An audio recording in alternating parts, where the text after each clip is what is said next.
She had only $3, a worn-out old cookbook, and a single chance before nightfall.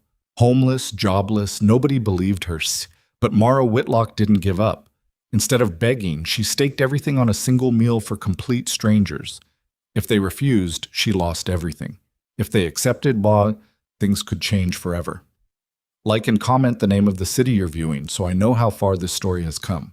And don't go anywhere, because this is just the beginning. The stagecoach dropped her at the edge of Black Ridge on a Thursday afternoon in late October, and Mara Whitlock stepped down onto that dirt road with $3.42 in her coat pocket, a canvas satchel slung over one shoulder, and the specific kind of calm that comes not from confidence, but from having nothing left to lose. She stood there a moment while the coach rolled on without stopping, its wheels throwing up a low curtain of dust that drifted across the road and settled on her boots. She didn't move right away. She looked at the town, the crooked line of storefronts, the water tower with its rusted seams, the smell of manure and coal smoke layered over everything. And she told herself this was fine. This was manageable. She had walked into worse. She hadn't, actually, but she told herself that anyway. Black Ridge was not a welcoming place on its best days. It sat at the junction of two cattle trails, which meant it was always loud, always smelling of livestock, and always full of men passing through who were tired and short-tempered and looking for a place to eat and drink and sleep before moving on. The permanent residents, maybe 400 of them, had long since learned to treat every newcomer with the same baseline suspicion they'd extend to a stray dog showing up at the door. Might be harmless. Might not be. Either way, you didn't feed it until you knew. Mara had grown up in a farming family in the hill country 2 days east of here, on land her father had worked until his hands were worn to the bone and still couldn't produce enough to cover what they owed. She knew what that kind of town looked like. She just hadn't expected it to feel so final standing in front of it. She picked up her satchel and walked. The main street was called Drover Avenue, which told you everything you needed to know about what the town cared about. There were 2 saloons, a hardware store, a feed supply operation that took up half a block, a land office, a small hotel called the Crest with a sign that needed repainting, and a handful of other establishments crammed between them. At the far end of the street, almost as an afterthought, sat a restaurant called Caldwell's with a chalkboard menu propped in the window. Mara went there first. She pushed open the door and stepped into a narrow dining room that smelled of coffee and bacon grease, with 6 tables covered in oilcloth and a bar along one wall. A woman behind the bar looked up. She was somewhere around 50, with a hard jaw and small eyes that made a quick inventory of Mara. The travel-worn coat, the dusty boots, the way she was carrying her bag like it held everything she owned, because it did. "Kitchen's not open till 5, the woman said. "I'm not here to eat," Mara said. "I'm looking for work. I can cook." The woman behind the bar set down the cup she'd been drying. "Can you—" "Yes, ma'am. I've been cooking since I was 9 years old. I can do breakfast service, dinner, baked goods, whatever you need most." "What I need most," the woman said, "is for my nephew to show up sober enough to work, which hasn't happened in 2 weeks. What I don't need is a girl traveling alone showing up asking me for a position I haven't advertised." Mara held still. "I understand, but if you'd let me show you—" "Where are you coming from?" "Heller County." "You got people here?" "No, ma'am." The woman studied her for a long moment. Then she shook her head. "I can't take on somebody I don't know with no references and no people here. You understand how that looks? A woman alone, no vouching for her. Customers would talk. I run a clean establishment." "I'm not asking for charity," Mara said. "I'm asking for a trial, 1 week. You don't pay me a cent until you decide I'm worth keeping." "My answer's no," the woman said. And her voice wasn't cruel. It was the voice of someone who had made this kind of decision many times and didn't enjoy it. "Try the hotel. They might need someone for cleaning." Mara thanked her and left. She tried the hotel next. The man at the desk, a thin fellow with a comb-over that wasn't fooling anyone, told her they weren't hiring. He said it without looking up from his ledger. She tried the other restaurant, a place at the north end of Drover called Fletcher's, and the man who answered the door told her they had a full crew and weren't looking. He said it while looking at her in a way that made the skin on the back of her neck prickle, so she thanked him and walked away quickly and didn't look back. By the time the sun had moved another 2 hours across the sky, she had spoken to 6 different establishments and been turned away by all of them. Two had been polite about it. Two had been indifferent. One had offered her a position that was clearly not the kind of position she was looking for, and she'd turned that down fast. The last one, a bakery run by a woman named Delphine Carr, who seemed almost apologetic about it, told her that she might find more luck at the edge of town where the trail crews camped out, if she was willing to cook for cowboys rather than townspeople. "They go through cooks faster than they go through boots," Delphine said, winding a piece of string around a paper package. "It's not pretty work, but they pay." "Which direction?" Mara asked. "South field, past the stockyards. You'll smell it before you see it." She was right about that. The south field was a wide patch of trampled grass and hard-packed dirt, about a quarter-mile from the stockyards, and it currently held 3 separate trail crews at various stages of their respective journeys. The nearest one had set up a camp that was more permanent-looking than the others, a bunkhouse structure that was really just a long shed with a corrugated metal roof, a cook fire pit that had seen years of use, and a row of horses tied along a fence line that stretched back to where the pasture started. Mara counted the horses. 14, which meant somewhere between 10 and 16 men, depending on how many were sharing. She stood at the edge of the camp and took stock of the situation. There was a cook fire going, but nothing was on it. A blackened pot sat to one side, and next to it, a man was sitting on an upturned crate looking at the pot with the expression of someone who'd been defeated by an object. He was heavy-set, somewhere in his 40s, with a beard that had given up trying to have a shape, and he was wearing a cook's apron that had seen better days roughly a decade ago. "Excuse me," Mara said. The man looked up. He seemed surprised to find a woman standing at the edge of his camp, which was a reasonable thing to be surprised by. "Help you?" he said. "I'm looking for work. I hear trail crews sometimes need a cook." The man looked at her, then looked at the pot, then looked at the horizon like he was considering his options. "You cook?" "Yes." "What do you cook?" "Most things. Biscuits, stew, bean dishes, roasted meat if you've got it, salt pork, cornbread, apple pan dowdy, if someone's got dried fruit. I've fed harvest crews of 25 men before. I'm not slow." The man scratched his jaw. "I'm supposed to be cooking," he said, with no particular enthusiasm. "But I burned the stew this morning, and before that I burned the beans, and before that I made biscuits that one of the men compared unfavorably to river stones, which I thought was rude, but may have been accurate." "Where's your regular cook?" "Threw his back out 2 days outside of Morrow Creek. We left him at a doctor's there." He paused. "I volunteered, which was a mistake." Mara looked around the camp. "How many men?" 13, including me." "What supplies do you have?" The man stood up from the crate with some effort and jerked his head toward the bunkhouse door. "Come see for yourself." His name was Cully Marsh, and he was the crew's wrangler, not its foreman. A distinction he seemed to feel was important. He had ended up in charge of cooking by process of elimination, which he explained while walking her through the supply situation, which was not as bad as she'd feared.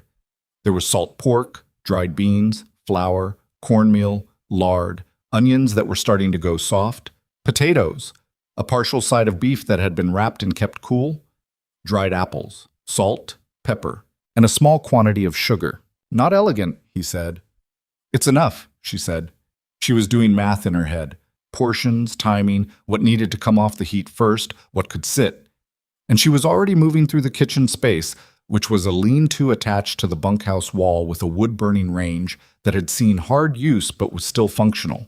Someone had left a cast-iron pan soaking in a bucket of cold water. She pulled it out, checked the seasoning, set it on the range.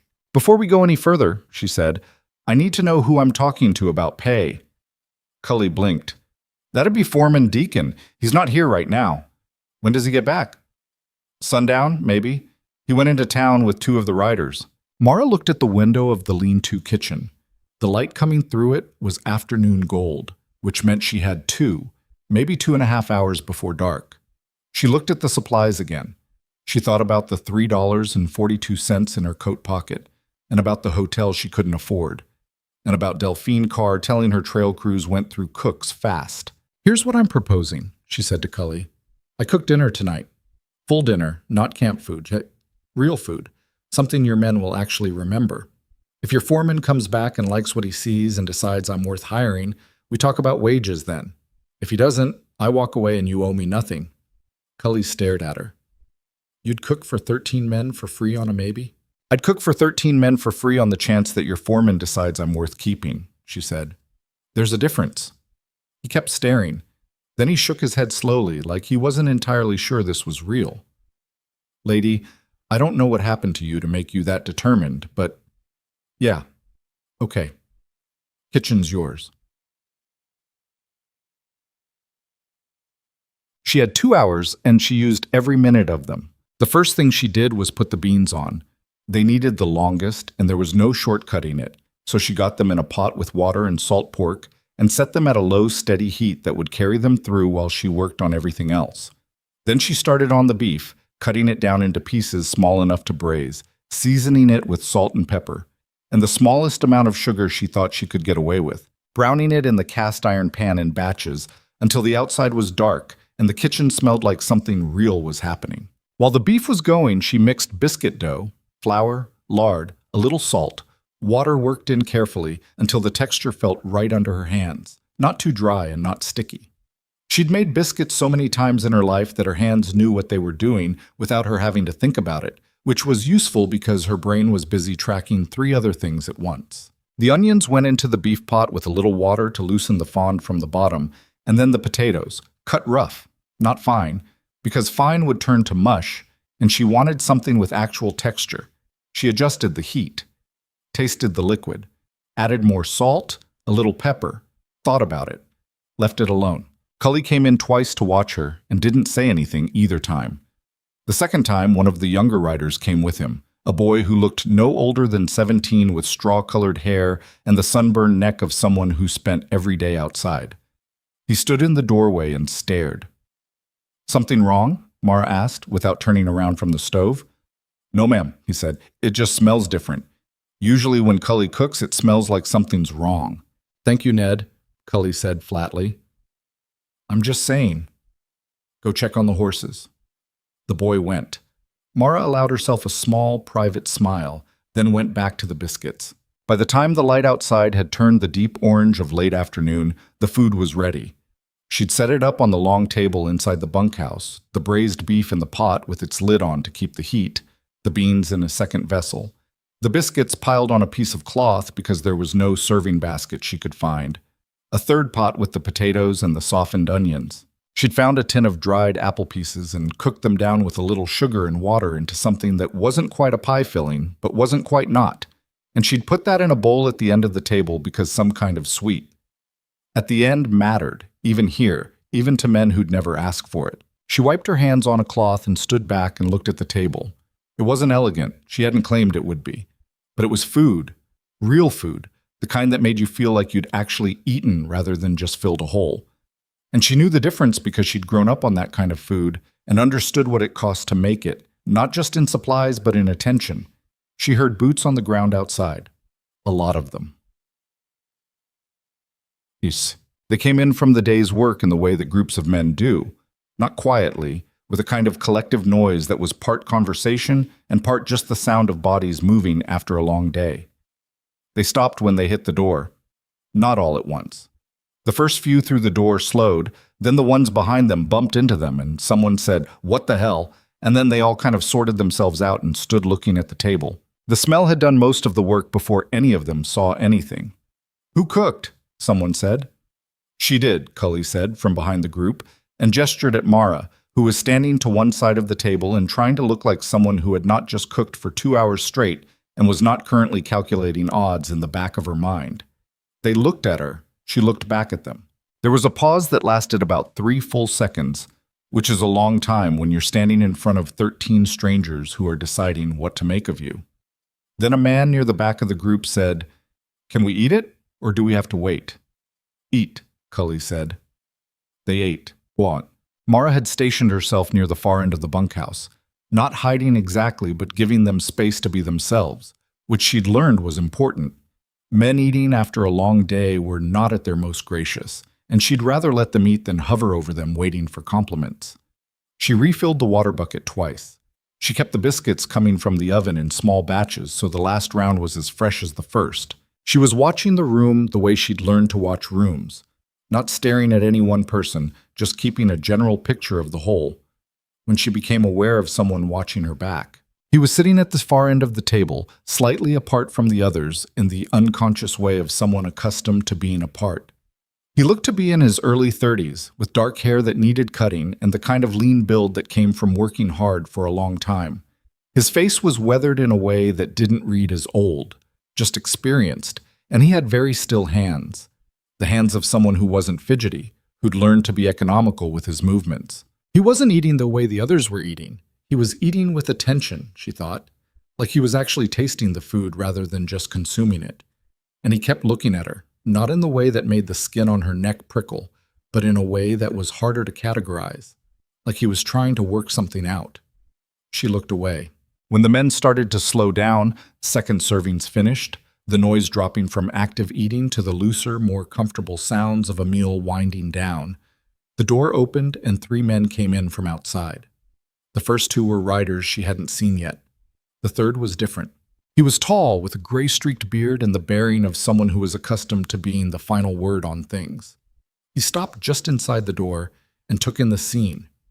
The remains of the meal, the men settled and loose in the way of people who'd just eaten well, the pot on the table that still had food in it. He looked at Cully. What happened? She cooked, Cully said, and pointed at Mara again. The tall man, the foreman, she was now certain, turned to look at her. His name was Deacon, she would learn, Emmett Deacon. He'd been running this crew for 11 years, and he had, by his own accounting later, eaten food cooked by more than 60 different cooks over those 11 years, and he considered himself a reliable judge. He walked over to the table, looked at the pot, reached in with the serving spoon and took a small amount of the beef and tasted it. His expression didn't change, which she'd learned was actually a good sign with men of that type. He tried the beans next. Then he broke a biscuit from the cloth pile and ate half of it.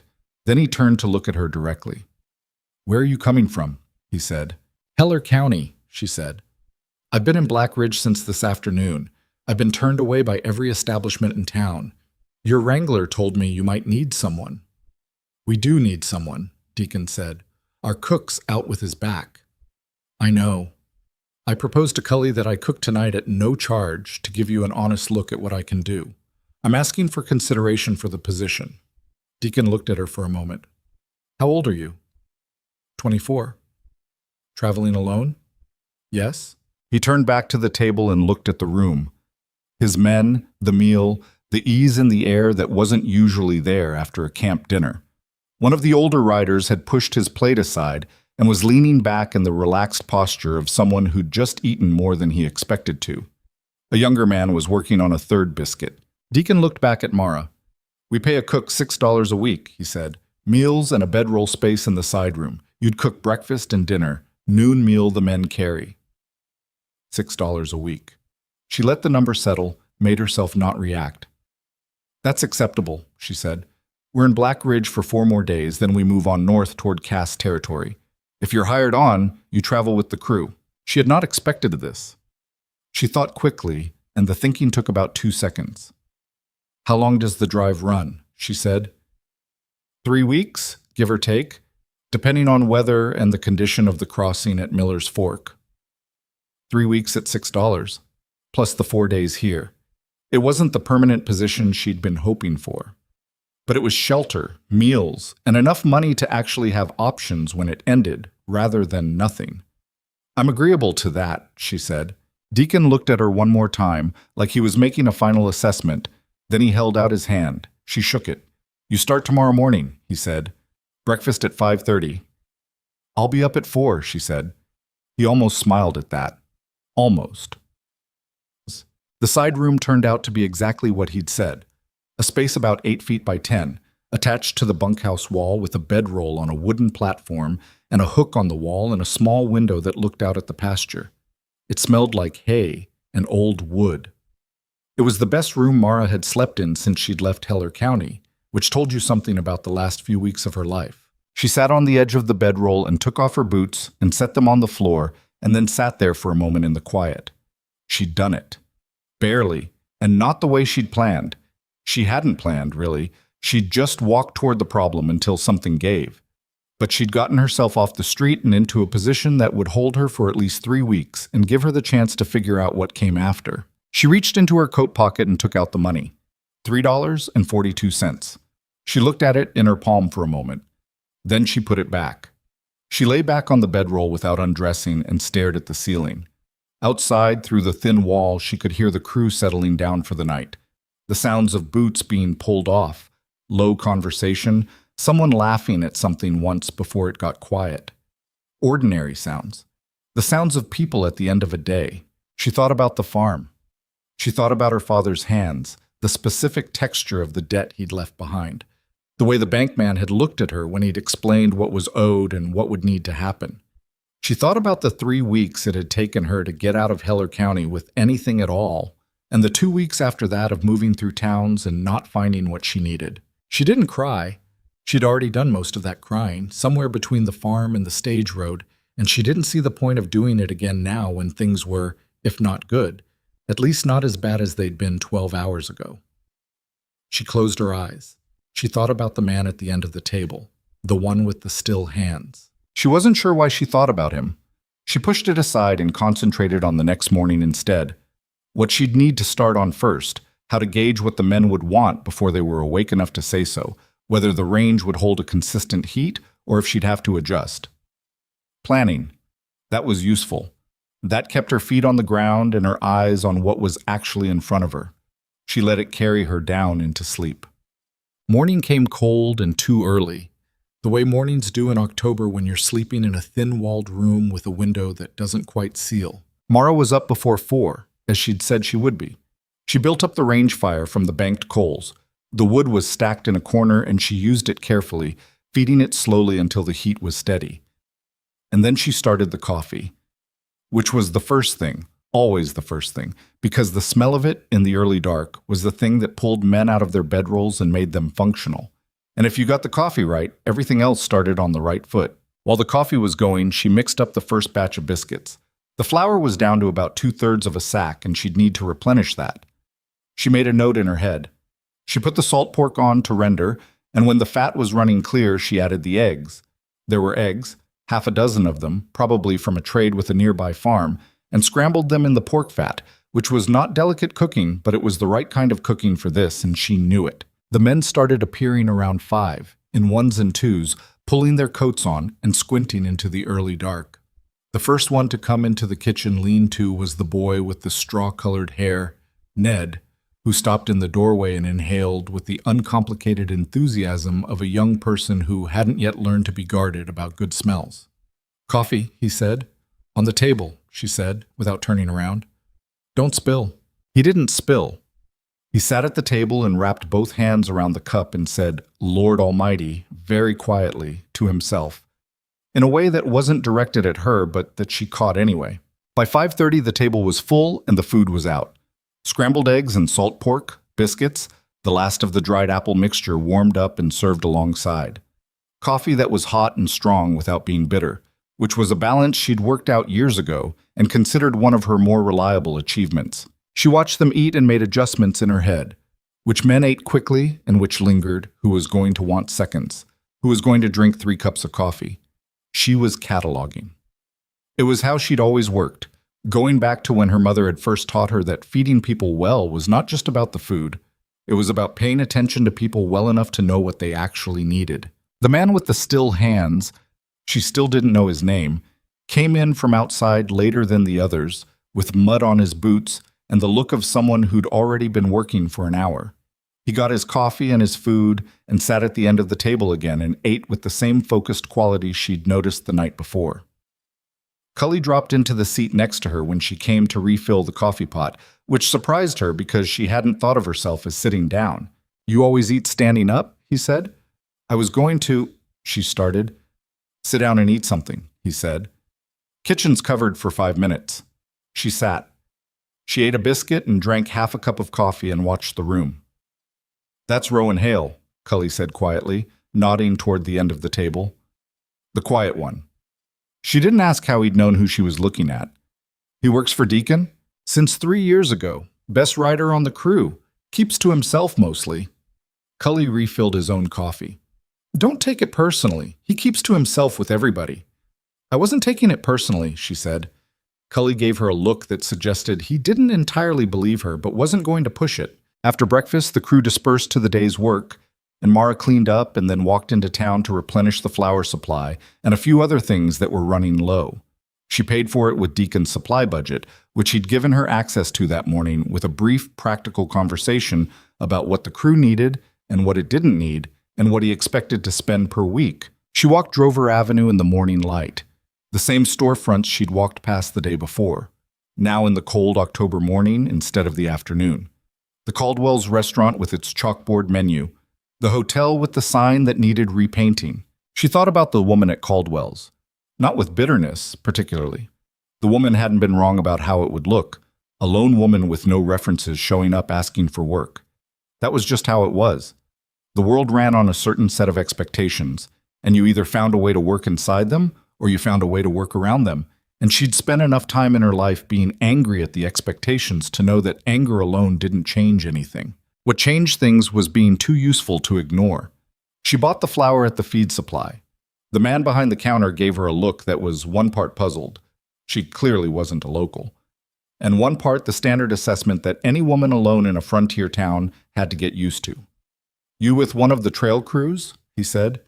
"Cooking for Deacon's outfit," she said. "We're here 4 more days." "Oh," she young. "Deacon?" he said, and his tone shifted slightly, like that name meant something. "Good crew." "Seems to be," she said. She took the flour and walked back to camp. Hold. The second evening, she made something more ambitious. A proper beef stew with the last of the good potatoes and the softened onions and some dried herbs she'd found in the back of the supply box that she hadn't been sure about until she smelled them and found they still had enough in them to be useful. She made cornbread instead of biscuits, partly for variety and partly because she was doing her own calculation about which supplies needed to be stretched and which could be used more freely. The stew needed time, so she started it early and let it go slow while the afternoon wound down. She was standing at the range stirring it when Rowan Hale came into the lean-to. She didn't hear him coming, which told her he moved quietly, and she startled slightly when she registered someone behind her. He stopped. "Sorry," he said. "Didn't mean to—" "It's fine," she said. "Can I help you?" He held up a slightly bent tin cup. "Just seeing if there was any of that coffee left from this morning." "There's not," she said, "but I can have fresh in about 20 minutes. He looked at the cup, then at her, then at the cup again. Then he set it on the shelf near the door, in a way that suggested he'd come back for it, and started to leave. "Rowan Hale," she said. He stopped, turned back. "Cully told me your name," she said before he could ask. "I like to know who I'm cooking for." He didn't say anything right away. She went back to stirring the stew and let the silence sit. "Mara Whitlock," he said finally. "You came in yesterday." "That's right." "From Heller County." She looked over at him. He didn't seem like someone making conversation for its own sake, which made her curious about why he was making it. "That's right," she said again. "Long way to come without a plan," he said. Not accusing, just observing. "I had a plan," she said. "The plan didn't survive contact with reality. I made a different plan." He seemed to find something in that worth considering, because he was quiet for a moment. Then, "The food last night was good. Thank you. The biscuits especially. They're not complicated. People just usually don't do them right."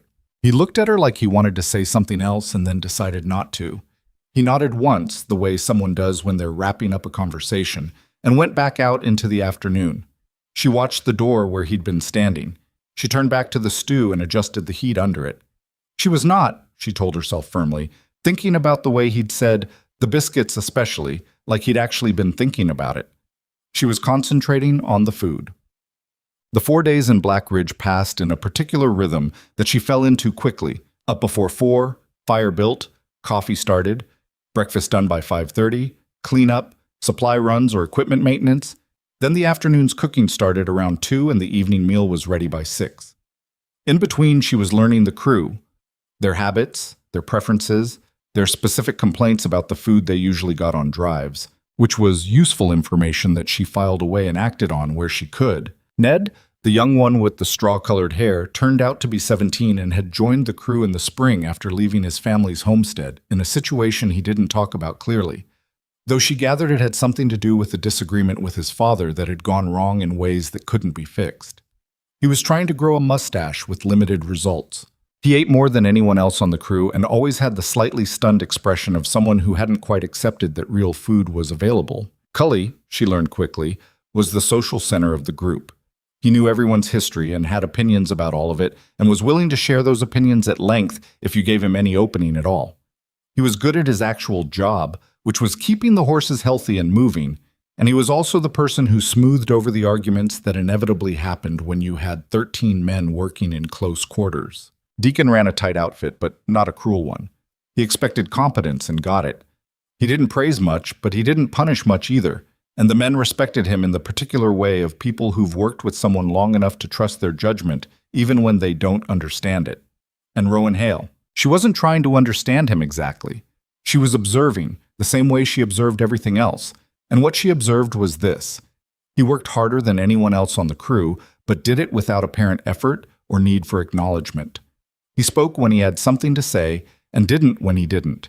He was the person others came to with problems. She saw this happen twice in 4 days. Riders coming to him with something and him listening and saying something that seemed to resolve it, but he didn't seek out that role. It just fell to him. She noticed, on the 3rd day, that he'd moved his place at the table. He still sat at the end, but one spot closer to where she usually stood when she was managing the food. It might have meant nothing. She didn't ask about it. On the last night in Black Ridge, after dinner had been cleared and the crew was settled, Deacon came to find her in the kitchen.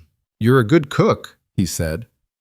It was not the most effusive compliment she'd ever received, but from Emmett Deacon she understood it was as close to high praise as he got. "Thank you," she said. "We move out tomorrow at first light," he said. "North toward Cass territory, like I said. Weather's holding. Should be a clean drive if nothing goes wrong." "Should be," she agreed. He nodded, started to leave, stopped. "The men are easier than usual," he said, almost to himself. "After meals." She didn't say anything. "Didn't used to be that way," he said. Then he walked out. She stood in the kitchen after he left and thought about that. The men are easier than usual after meals. She knew what he meant. She'd seen it herself, that loosening that happened after a decent meal, the way conversation got lighter and the small annoyances that built up on a long drive seemed smaller than they had before dinner. She'd been watching for it because she'd always known it was true, and nobody in her life had ever articulated it to her directly. It wasn't just food. It never was, not really. It was what food stood for. The idea that someone had paid attention, that someone had thought about what you needed and done something about it. That was the part people couldn't quite name but always felt. She banked the fire for the night and checked the supplies for what she'd need to put together before dawn. Outside, the October sky over Black Ridge was very clear, with more stars than you could count. The temperature was dropping. She could smell frost coming, maybe by morning. She went to her room and lay down on the bedroll. 4 days from arriving with $3 in her pocket and nowhere to sleep, she had a position, a route north, and enough money coming that she'd have choices when this drive ended. It wasn't what she'd planned. It wasn't anything close to what she'd hoped for when she'd left Heller County, with the vague, stubborn idea that she'd find work and land and something solid to stand on. But she was still standing. For now, that was the thing that mattered. She closed her eyes, and outside the thin walls of the bunkhouse, the frontier night settled in around Black Ridge, and the horses breathed slowly in the cold pasture. And somewhere across the camp, a man with still hands and dark hair that needed cutting was probably asleep already, in the way of people who had learned to sleep whenever they could because the next day always started before you were ready. She didn't think about him. She thought about breakfast. They broke camp at first light, and first light in late October came reluctantly, dragging itself over the eastern ridge like something that hadn't slept well either. Mara had been up since 3:30. She'd made biscuits in the dark, working by the light of the range fire, and one oil lamp she'd hung on a nail near the window, and she'd packed the leftover cornbread from the night before into a cloth that the men could carry in their saddlebags for the noon meal. Coffee was ready when the first riders started moving. Eggs and salt pork, same as before, because it was a travel morning and people needed something reliable, not something interesting.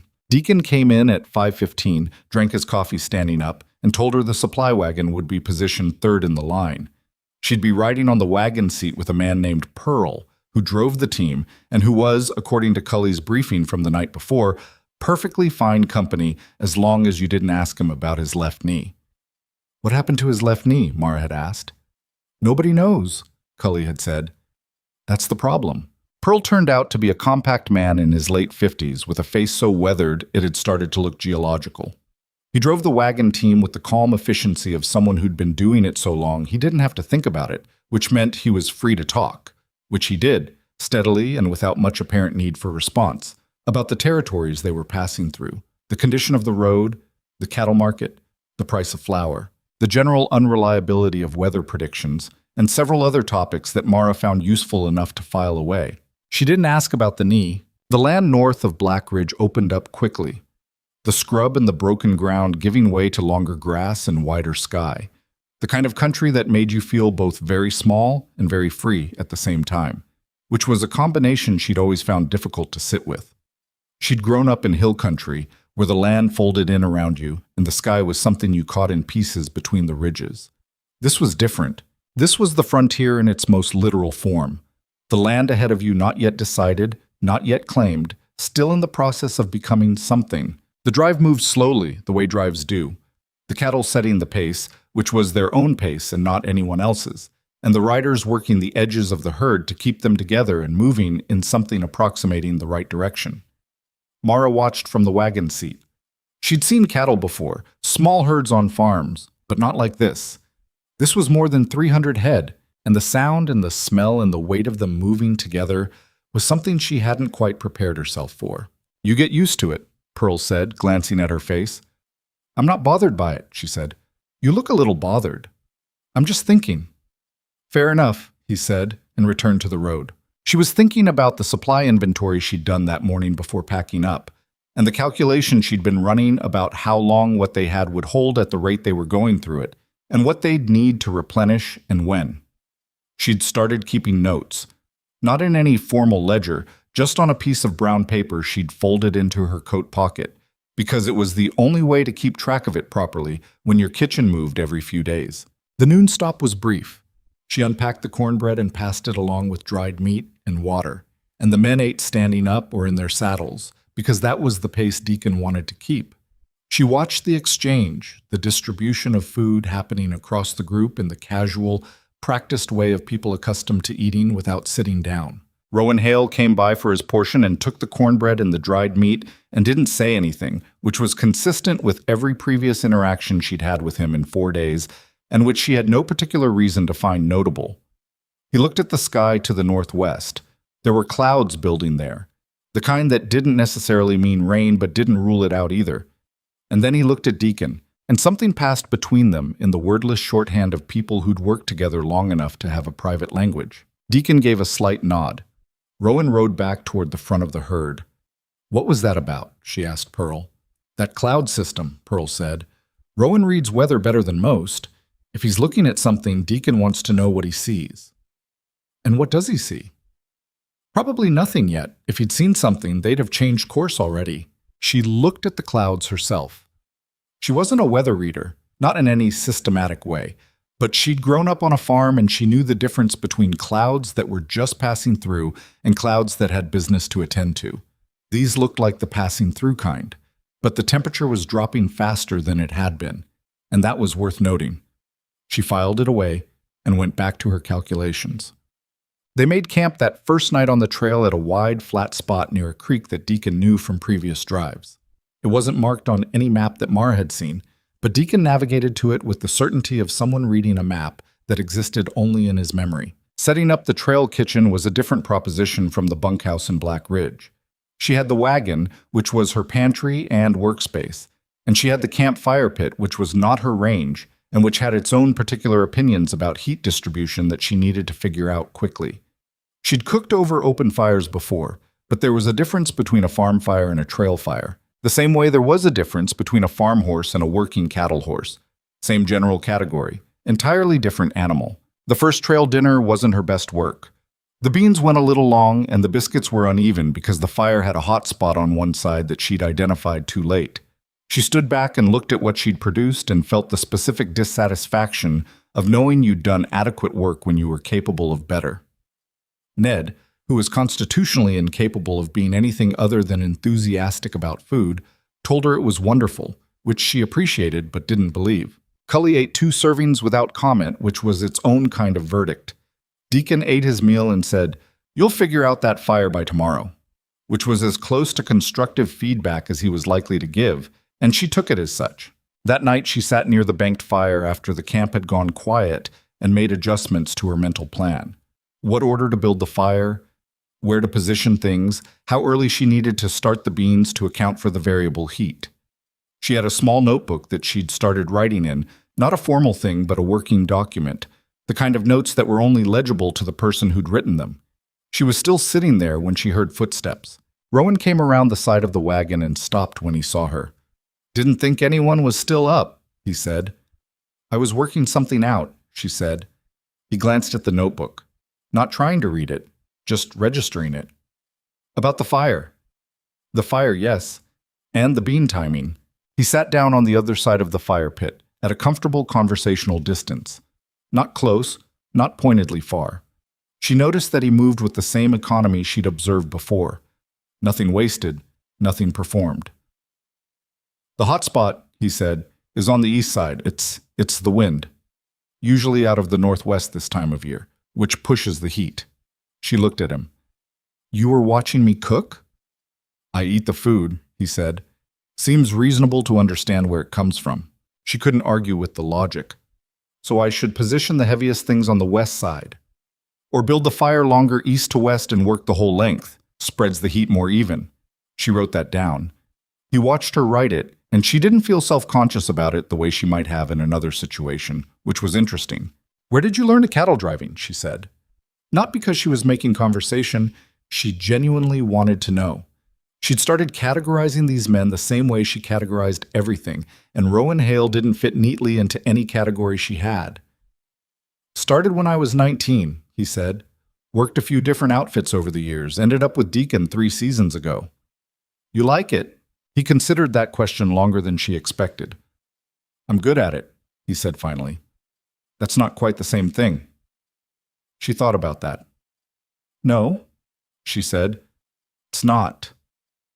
A log in the fire shifted, sending a brief flare of sparks up into the dark. He leaned forward and adjusted it with the efficiency of long practice. "You're good at cooking," he said. "Is that the same thing for you?" She looked at the notebook in her hands. "I love cooking," she said, "which is probably why I'm sitting here at 11 o'clock at night trying to work out a fire." She paused. "My mother taught me. She had this idea that the way you fed people was the most direct thing you could do for them. That you could tell someone you cared about them, or you could just make them a meal, and the meal was the more honest version." He didn't respond right away, which she'd come to understand was not inattention, but the opposite. He was actually listening. "She sounds like she was worth knowing," he said. "She was," Mara said. Past tense, and she left it there without explanation, and he didn't push, which she appreciated. They sat in the quiet for a while after that. Not the uncomfortable silence of two people who'd run out of things to say, but the other kind. The kind where the silence itself is comfortable. She hadn't had that with many people. After a while, he said, "Get some sleep. Fire will behave better if you start it the other way." "Good night, Hale," she said. "Whitlock," he said, and got up and went back toward where his bedroll was set up, and she sat there for a few minutes after he'd gone, looking at the fire, thinking that he had the unusual quality of making her feel like she'd said more than she'd actually said, which was either a very good quality or a very dangerous one, and she wasn't yet sure which. He was right about the fire. She built it east to west the next morning, and the heat spread evenly, and the biscuits came out level and properly browned, and the eggs didn't scorch, and the coffee was exactly what she wanted. She stood back and looked at the morning meal laid out, and felt the particular satisfaction of a problem solved. Ned ate 4 biscuits. "These are the best ones yet," he said, completely unaware of the irony. "Yesterday's were fine," she said. "Yesterday's were fine," he agreed earnestly. "These are better." She refilled his coffee. He was 17 and he ate like someone who'd spent a long time not eating enough, which was probably true, and it made her keep track of the supply situation with particular attention to making sure there was always enough for a third round at the table if he needed it. The drive moved into its rhythm over the following days, and she found herself moving into a rhythm with it. The trail was not comfortable. The wagon seat was hard, the dust was persistent, and the temperature had dropped enough that mornings were genuinely cold now. The kind of cold that got into your hands before you'd quite finished the first tasks and stayed there until the fire was going well. She learned to wear her coat until the range had been running for an hour, and she learned to keep the coffee water on a back heat so she could have a cup while she worked without it going cold. She also learned the crew in finer detail. There was a man named Aldous, who was probably 60 and who had a bad cough, that he attributed to the dust, and that she thought might be something more serious, but wasn't in any position to diagnose. She started adding extra broth to his portion and making sure there was always something warm in the evenings, and he accepted this without acknowledging it directly, which was the frontier way of saying thank you. There was a pair of brothers, Eli and Casper Dunn, who argued with each other constantly in the specific way of siblings who are also close friends, and who were terrible at cards but played every night anyway. She'd stumbled on their card game one evening when she was coming back from the creek, and they'd looked up at her with the guilty expression of people caught at something, and she'd told them she didn't care and walked on, and after that they played openly. There was a man named Teague who didn't say much but who left a small pile of dried wild berries on the wagon step one morning without explanation, which she used in a pancake she made for the following Sunday breakfast. And when she set it on the table and Teague saw what it was, something in his face shifted briefly towards something she could only describe as pleased. These were not easy men. They were not simple men. They were tired and weathered and carrying their various histories in the specific tight-shouldered way of people who had learned not to put those histories down because you never knew when you'd need them. But they were people, and feeding them well meant paying attention to them as people, and she was good at that part. What she was less good at, she was slowly realizing, was what came after this drive ended. The trouble with having a position that was always defined by an endpoint was that the endpoint kept getting closer. They were 10 days into the drive when they hit the first real weather, a cold, hard rain that came in from the northwest exactly the way Rowan had predicted it might, and lasted for 2 days. The cattle were miserable. The riders were more miserable. And cooking in rain on an open fire was an exercise in patience that she'd never quite had to attempt before. She managed it. Not perfectly.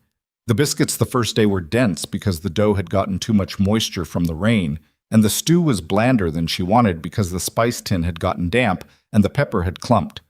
But the food was hot, and there was enough of it, and on the second rain-soaked evening, Deacon came to where she was crouched over the fire, keeping a pot from tipping in the wind, and said, "My previous cook would have served hardtack and called it dinner." She looked up at him. Rain was dripping off the brim of her hat. "I'm not your previous cook." "No," he said, "you're not." And he went back into his tent.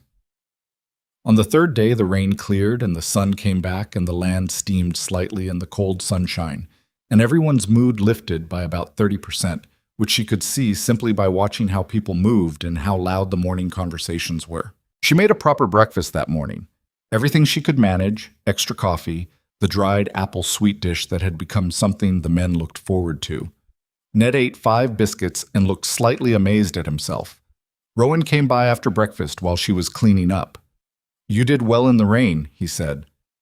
"The biscuits were too dense," she said. "The biscuits were hot," he said. "That's what matters when it's 34 degrees and everything's wet." She looked at him. He was leaning against the wagon wheel in a way that wasn't quite casual. Rowan Hale didn't do casual. She'd worked out. He did economical, which looked like casual but wasn't. There was always intention behind where he put himself. "Can I ask you something?" she said. "Depends on the question." "Fair enough." She dried her hands on the cloth and turned to face him properly. "What do you do when this drive ends? Where do you go?" He looked at the horizon for a moment, in the way that she'd noticed he did when he was actually thinking rather than performing thought. "Depends on whether Deacon has another drive lined up," he said. "If he does, I usually stay with the crew through the winter. If not," he paused. "North, probably. I've been looking at land up toward the Cass territory boundary." "Looking at it how?" "Thinking about it," he said. "Thinking about whether it makes sense." "Does it?" He looked at her then, with that level attention that she still hadn't entirely gotten used to. "Not by myself, it doesn't. Land needs more than one person to work." She didn't know what to say to that, so she didn't say anything. She went back to cleaning up, and after a moment he pushed off the wagon wheel and walked away. And she stood there with a damp cloth in her hands and a complicated feeling in her chest that she didn't think was appropriate to examine too closely. Not out here. Not now. They were 2 weeks into the drive when the incident happened. It started with a dispute that had nothing to do with her and everything to do with the kind of pressure that builds up in a group of men living close together for weeks on end. Two of the riders, a man named Pratt, and one of the temporary hands Deacon had brought on at Black Ridge named Sober, which was an unfortunate name given that it wasn't accurate, had been circling each other for days with the particular tension of men who dislike each other but haven't quite gotten to the part where they do something about it. She was at the fire that evening, half an hour before dinner service, when she heard the argument start. She didn't go over to look. It wasn't her business, and in her experience, inserting herself into arguments between men on a cattle drive was not the kind of thing that went well. What she didn't expect was for it to come to her. Pratt, who had apparently lost the argument and was looking for somewhere to put his frustration, came to the campfire and looked at the pot and said, "This smells like it's burning." It was not burning. It was not even close to burning. She'd been tending it carefully. "It's not burning," she said. "Smells like it to me," he said. He was not a large man, Pratt, but he had the specific energy of someone who was angry about one thing and looking for any other thing to be angry at. "I've had better food in jails." She looked at him. She set down the spoon she was holding. "You're welcome to cook it yourself," she said. Her voice was level. "I'll watch." He stared at her. She held the look. "That's what I thought," she said, and picked up the spoon and went back to the pot. There was a silence. She heard someone nearby. She didn't look up. Make a quiet sound that wasn't quite a laugh. Pratt walked away. She stirred the stew and focused on keeping her hands steady. They were steady. She was annoyed, not frightened. There was a difference, and she knew the difference well by now, which was one of the few useful things the last year had given her. When dinner was served, Pratt took his plate without looking at her. She gave him the same portion as everyone else, neither more nor less, and said nothing about it. And if some of the other men at the table gave him a certain look that wasn't entirely friendly, she didn't initiate that and didn't comment on it. Afterward, Cully stopped by the wagon. "Pratt's not usually like that," he said. "He was today," she said. "He had a bad week." "I know," she said. "I'm not holding it against him. But I'm also not going to let someone tell me my food is bad when it isn't. I have enough actual problems without borrowing that one." Cully nodded slowly. "Fair," he said. He started to leave. "For what it's worth," he added, "Rowan said something to him after." She looked up. "What did he say?" "He just said something. I didn't hear exactly, but Pratt's been quiet since." She thought about that for a moment. "You don't need to tell me that," she said. "I know," Cully said. "I'm telling you anyway." He tipped his hat and walked off. She stood there in the evening, quiet. Around the camp, the sounds of men settling in for the night, the horses, the low voices, the fire in the main pit crackling down toward coals. Normal sounds, the sounds she'd gotten used to in 2 weeks. She'd gotten used to them faster than she'd expected. The Cass territory boundary was a day's ride ahead when Deacon called the crew together after dinner 17 days into the drive. He stood at the head of the table, but they'd set up a proper camp here, 3 days in one spot while they coordinated the cattle handoff with the territory buyer. And he looked around at his crew with the expression of a man who was about to say something straightforward. "Buyer's coming in day after tomorrow," he said. "We'll hold here until then. Handoff takes half a day if it goes smooth, full day if it doesn't. Once that's done, I'm paying out." He looked around the table. "Good drive. Nobody lost, no serious injuries. Cattle came through in better condition than I expected, given the rain. That counts." There was a general sound of quiet satisfaction around the table. "Cook," he said, and looked at Mara, and she registered the word. Just Cook, not her name, but said with enough directness that it functioned as a form of acknowledgement from Emmett Deacon. "You'll get your 3 weeks' wages plus the extra days." "Thank you," she said. "After the handoff, I'm taking the crew south for the winter," Deacon continued. "Different outfit, different route. I'll need a full crew." He looked around. "Anyone who's in, let me know by tomorrow morning."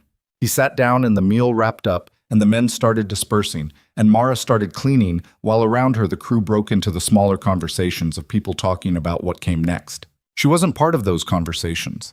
She washed the plates and listened to the water moving in the creek nearby and did the arithmetic she'd been doing for the last 17 days.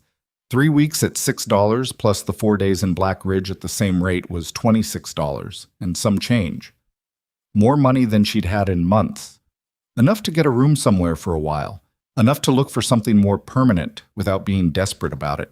But desperation and urgency were not quite the same thing, and she was still aware that what she was looking for, something permanent, something that was hers, was still not in hand. She was still thinking about this when Rowan appeared at her elbow and picked up a plate to dry without being asked. She looked at him. "You don't have to do that," she said. "I know," he said. She handed him another plate. They worked in silence for a moment. "Are you taking Deacon's winter run?" she asked. "Haven't decided," he said. "What are your options?" He stacked the plate on the others, careful and unhurried. "Deacon's winter run," he said, "or I go look at that land." "By yourself. I'd need someone," he said. He didn't look at her when he said it, which somehow made it more direct rather than less, because it meant he wasn't performing anything. He was just saying it. Land up there isn't going to be productive the first year no matter what. It needs building, fencing, a structure that keeps the weather out, which the current one apparently doesn't do reliably. And someone who can... He paused. Someone who knows what they're doing in a kitchen. Mara set down the cloth she was holding. "Haley," she said. "Whitlock," he said. He did look at her now. "Are you asking me something?" "I'm thinking out loud," he said. "I'm not going to ask you something and put you in the position of having to answer it cold, in a trail camp 17 days after we met." He looked back at the plates. "I'm just telling you what I'm thinking, so you know what I'm thinking." She picked the cloth back up. She dried the last cup. She set it down. "It's not a completely insane thing to be thinking," she said finally. He was quiet for a moment. "No," he said. "I didn't think it was." "I'm not agreeing to anything," she said. "I know that. I'm just saying it's not completely insane." "Understood," he said. And there was something in his face, not a smile exactly, but a shift toward something, that she filed away and chose not to examine right now, because if she examined it right now, she'd lose her thread of practical thinking, and the practical thinking was what she needed. She handed him the last plate. "I need 3 weeks to decide," she said. "You have 2 days," he said. "The handoff's in 2 days." "Then I need 2 days." He nodded. He stacked the last plate with the others and handed her the cloth and walked back toward the main camp, and she stood there in the dark by the creek with clean plates and a completely unexpected problem she hadn't woken up that morning expecting to have. She didn't sleep well either of those 2 nights. She lay on her bedroll and stared at the canvas above her and worked through it the way she worked through any problem, systematically, starting with what was real and working toward what was possible. What was real? She had $26 coming to her in 2 days, which was a start but not a foundation. She had no permanent position and no clear path to one. She had skills that were marketable, but that had been consistently undervalued in every established town she'd tried because she was a woman traveling alone, and the world had opinions about that. What was possible? She could take the money and go south with Deacon's outfit, which would extend her runway but not solve the underlying problem. She could go back to Black Ridge or a town like it and try again for a restaurant position, with slightly more money and slightly more leverage. Or she could consider, seriously and not romantically, what Rowan Hale had put on the table. She turned that last option over carefully. She'd been watching him for 17 days. She had a fairly precise picture of him by now, precise in the ways that mattered, which weren't the surface things. He was not a man who made gestures he didn't mean. He was not dramatic. He was not going to tell her things that weren't true in order to get what he wanted, because he didn't seem to operate that way. And she'd spent enough time in the vicinity of people who did operate that way to know the difference. What he'd offered, and it was an offer, she could see that clearly even if he'd soft-pedaled the word, was a partnership of some kind. Work and land and the chance to build something in exchange for the same. It was not a romantic thing he'd proposed. Or not only that, it was a practical arrangement being offered by a man she trusted, which in her current situation was a more valuable thing than most people would understand. She thought about her mother, about what her mother would say, which was probably something about her father, which had been a practical arrangement that had also been other things by the end of it, And maybe the practical arrangements were the ones that lasted because they were built on something solid. On the second night, she fell asleep with the decision already made, though she didn't quite acknowledge that to herself until morning. The handoff went as Deacon had hoped. Not smoothly, because nothing in the cattle business went smoothly, but without serious incident. The territory buyer was a broad, loud man named Vayach, who argued about the cattle condition with Deacon for an hour and a half, before settling on a number that was close enough to what Deacon had wanted that everyone was able to call it a success. The cattle moved through the pens in the slow, reluctant way of cattle, and by mid-afternoon it was done. Deacon paid out at the wagon. He paid each man his wages with the quiet efficiency of someone for whom this was a known transaction, and the men took their money and dispersed toward town or into their own plans with the looseness of people who'd just completed something. He gave Mara her wages last, $22, which was 3 weeks plus 4 days. Minus some portion she didn't question, because it was still more than she'd expected when she'd walked into that Southfield camp in Black Ridge. She counted it and put it in her coat pocket. "Good cook," Deacon said, which was, from him, about as much as you were going to get. "Thank you," she said. "You ran a good outfit." He nodded and walked away. She found Rowan by the horses, checking the cinch on his saddle with the particular attention of someone who was about to travel. She stood behind him until he turned around. "2 days is up," she said. He looked at her. "I want to see the land first," she said, "before I agree to anything. I need to see what we'd actually be starting with." He held her look for a moment. His expression didn't change dramatically, but something in it settled, like a thing that had been slightly unresolved had resolved. "It's 3 days north," he said. "Hard riding." "I've been on a wagon for 3 weeks," she said. "I can manage 3 days." He almost smiled again. There it was. That almost smile she'd been cataloging since the first week. The one that didn't quite make it to his face, but got close enough that you knew it was there. "All right," he said. "All right," she said. She went back to the wagon to collect her satchel, and around them the camp was breaking up and moving in different directions. And she stood for a moment with the October sun on her face, and her $22 in her pocket, and a decision she'd just made with incomplete information, which was how all the real decisions got made, she'd found. Because you were never going to have complete information, and waiting for it was just a way of not deciding. She picked up her satchel. She went to find a horse. The land was 3 days north, and it was nothing like what she'd imagined, which meant she hadn't imagined it correctly, which she should have anticipated given that she'd been imagining it based on nothing. What she'd pictured, without quite admitting she was picturing anything, was something manageable. A modest piece of ground with a structure on it that needed work, but was recognizably a structure. Some cleared acreage, maybe a water source close enough to be useful. What Rowan led her to, after 3 days of hard riding through country that got wilder and quieter, the further north they went, was 140 acres of mixed grass and timber on a low ridge above a creek, with a one-room cabin that had survived 2 winters by virtue of stubbornness rather than construction quality, a fence line that had largely given up on itself, and a view of the northern mountains that was, she had to admit, extraordinary. She sat on her horse at the top of the ridge and looked at it for a long moment. "Well," she said. "I know," Rowan said. "The fence is down." "Most of it, yes." "And the cabin," she studied it from a distance. The roof had a sag on the west side that did not inspire confidence. "How does it hold in rain?" "It holds in light rain," he said. "In heavy rain, there's a corner that gets wet." "Which corner?" "The northwest one."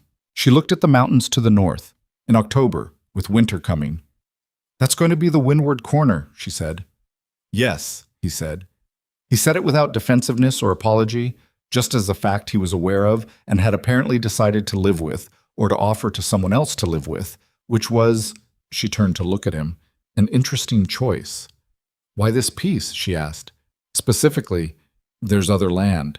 He was quiet for a moment. He looked at the ridgeline, the way the creek bent at the base of it. The pasture opening below that was going dormant now, but would come back in spring. "The water," he said. "The creek runs year-round. I checked it in summer and in late fall, and it didn't drop much either time. Water's the first thing. The rest you can fix." She thought about that. It was not wrong. Water was the first thing. "The price?" she said. $80 for the full parcel. Current holder lives in Cass City and hasn't been out here in 2 years. He's motivated. She did the arithmetic quickly. Between them, her 22 and whatever Rowan had saved, which she didn't know yet, $80 was a question she didn't have the answer to. "What do you have?" she said. It was a blunt question, and she asked it bluntly because if they were seriously considering what they were seriously considering, there was no point in being indirect about money. He looked at her steadily. 63, he said. She reached into her coat and took out the folded bills. 22. Plus 63 was 85, which was $80 for the land plus 5 left over, which was not nothing but was very close to nothing when you were staring at a fence that needed rebuilding and a cabin roof with a structural opinion she disagreed with. $5 left after the purchase, she said. Yes. To get through winter. We'd need to hunt, he said, and I can take short work in Cass City to bring in cash. The town's a half-day's ride. There's a livery that pays for horse work. She looked at the land again. The way the light was sitting on the grass at the base of the ridge in the late afternoon, that particular low October gold that made everything look more permanent than it was. She thought about the Caldwell's restaurant in Black Ridge, and the woman behind the bar who told her she couldn't take on someone with no references and no people. She thought about Fletcher's and the hotel and all the doors that had been closed or half open in the particular way of doors that were never going to be fully open to her. Not in those places. Not the way she needed. She thought about her mother's hands, working bread dough at the kitchen table.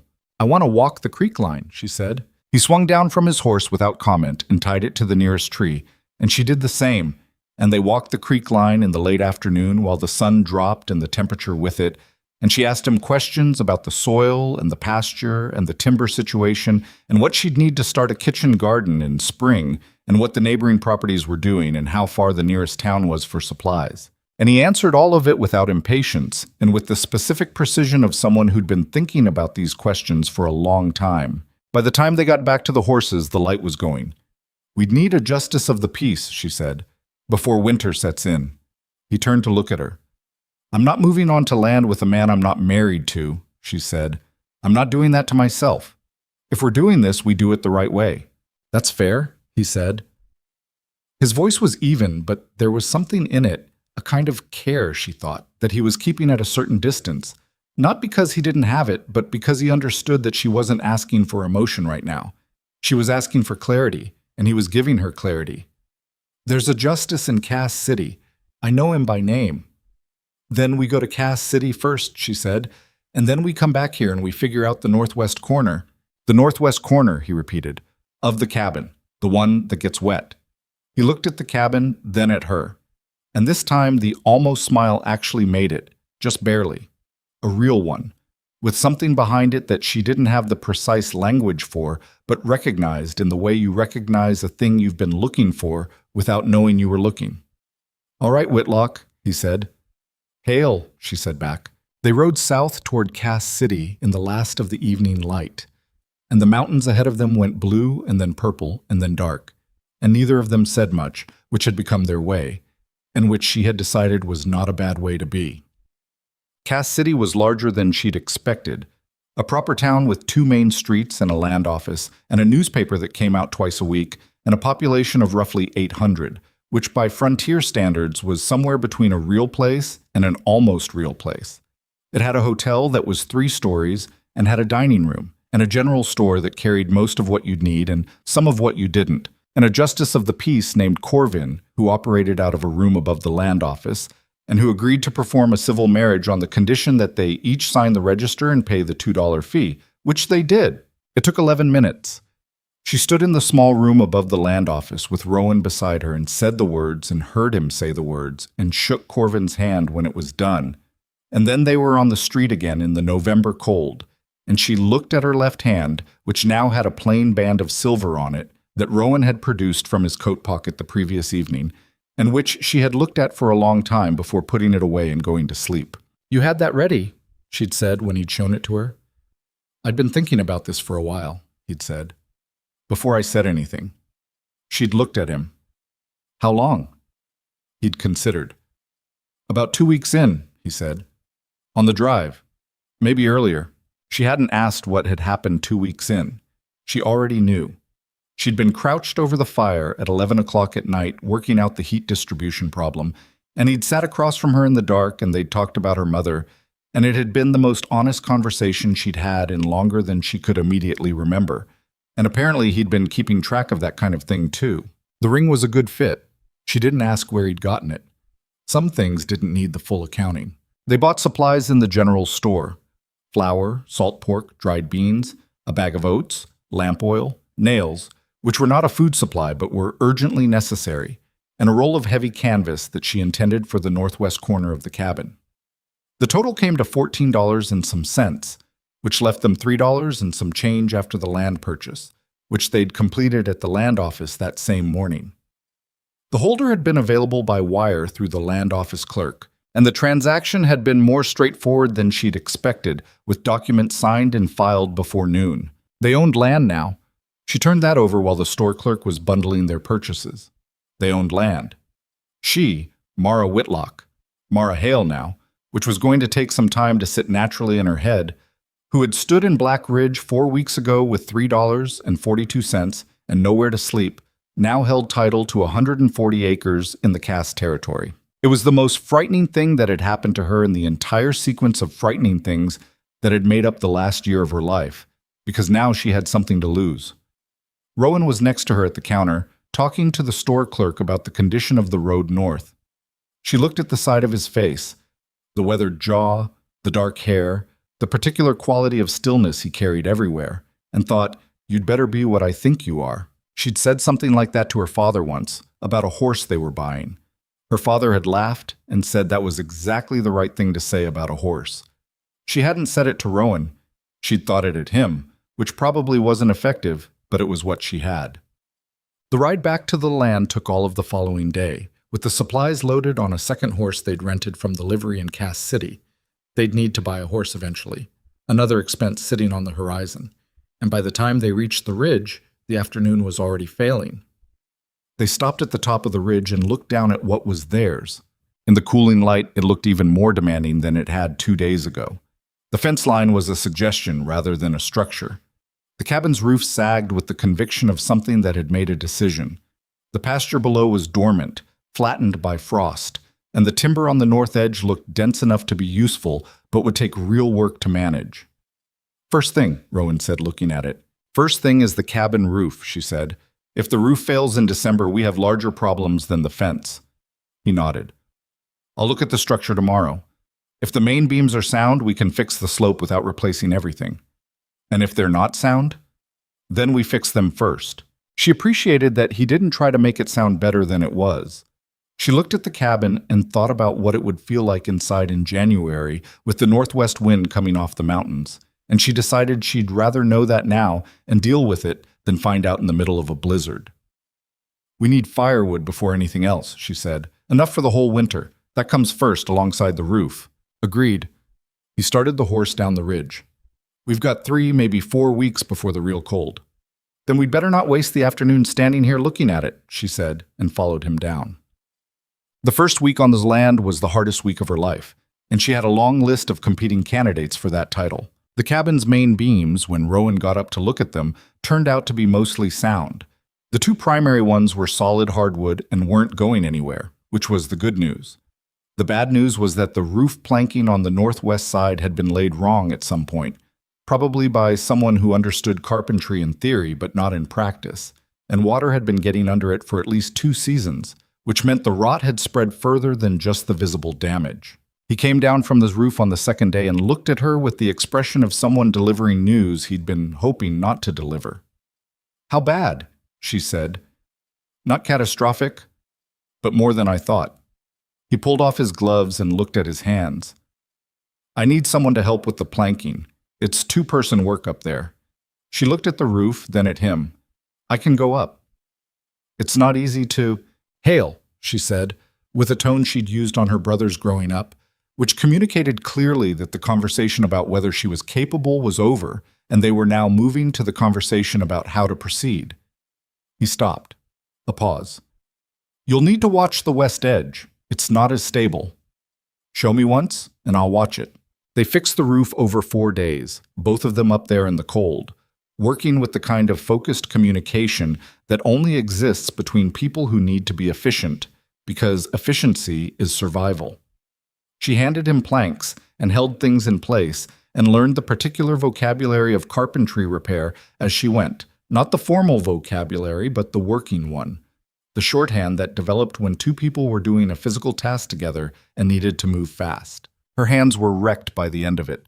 She'd worn gloves, but the nails and the rough wood had gotten through them, and she sat in the cabin on the fourth evening looking at the palms of her hands in the lamplight and thinking that she'd had soft hands once, a long time ago, and probably wouldn't again. Rowan sat across the small table from her. He was eating the bean soup she'd made, which had been cooked over the interior hearth. The hearth worked, at least. That was a thing in their favor. And he looked at her hands.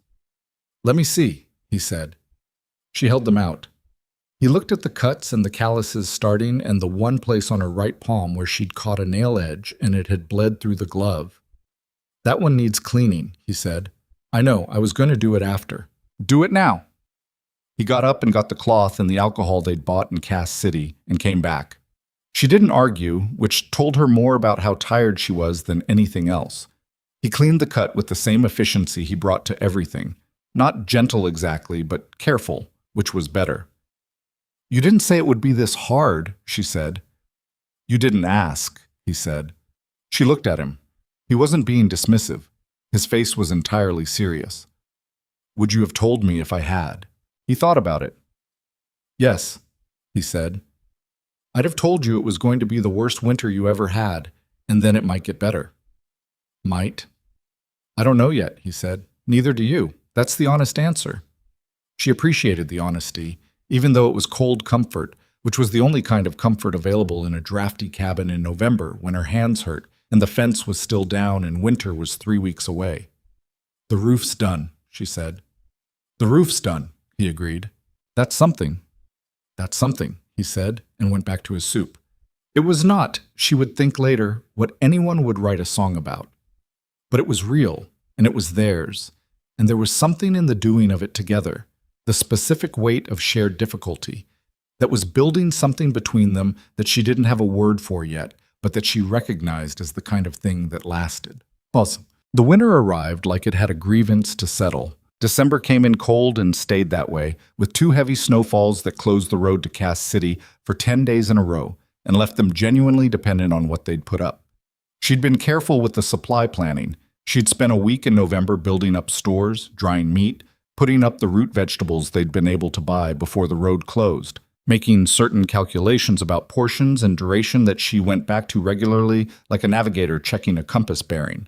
They didn't run out of anything. That was an achievement she didn't announce, but quietly noted. Rowan spent the indoor days of December on the things that could be done inside. Repairing tack, sharpening tools, working on the fence posts that they'd cut from the timber in November and that were now drying inside the cabin. He wasn't a man who sat still well, she learned, but he was a man who redirected his restlessness productively, which was a useful quality in a long winter. She cooked, and she maintained the cabin, and she started planning the spring garden in a small notebook she'd gotten in Cass City, working out what they'd need and in what quantities and where to place it relative to the water and the sun. It was forward-looking work, which she needed. She was not constitutionally suited to living only in the present, and the planning kept her sane when the days were short and the wind was persistent. They talked.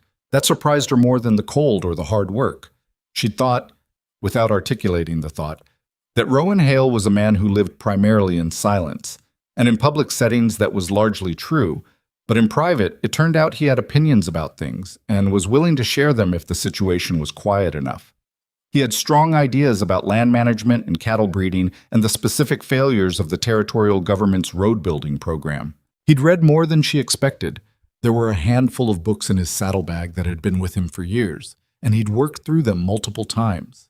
He had a dry humor that appeared without warning and disappeared just as fast, and she'd learned to watch for it. She told him about her family. Not everything, not all at once, but piece by piece over the course of those long winter evenings. About her father's optimism, which had been a real thing and not just self-deception.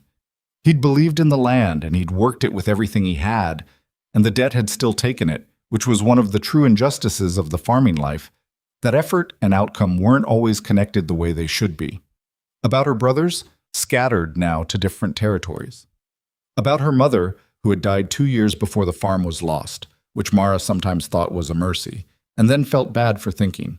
She would have liked this, Mara said one evening, looking at the cabin around them, the rough walls, the hearth, the two of them at the table in the lamplight. Not because it's comfortable, because it's ours. Rowan looked up from the harness he was working on. She sounds like she understood what mattered. She did. Mara turned her coffee cup in her hands. Better than my father, in some ways. He understood hard work. She understood why. He set down the harness. He looked at her with that level attention that she'd gotten used to, but that still had the quality of being actually seen, which was not a thing she took for granted. "Why do you?" he said. She thought about it. "Because it's the only way to be sure it's real," she said. "You can be told things matter, but if you've worked for something until your hands look like mine do now, you know it's real. Nobody can take that knowledge from you." He was quiet for a moment. Then he nodded, once, the way he did when he'd heard something he was going to think about for a while. The harness went back in his hands. The lamp threw its small circle of light. Outside the wind was going, steady and cold, and inside the fire was holding. Spring came late and mean, the way springs do at that elevation.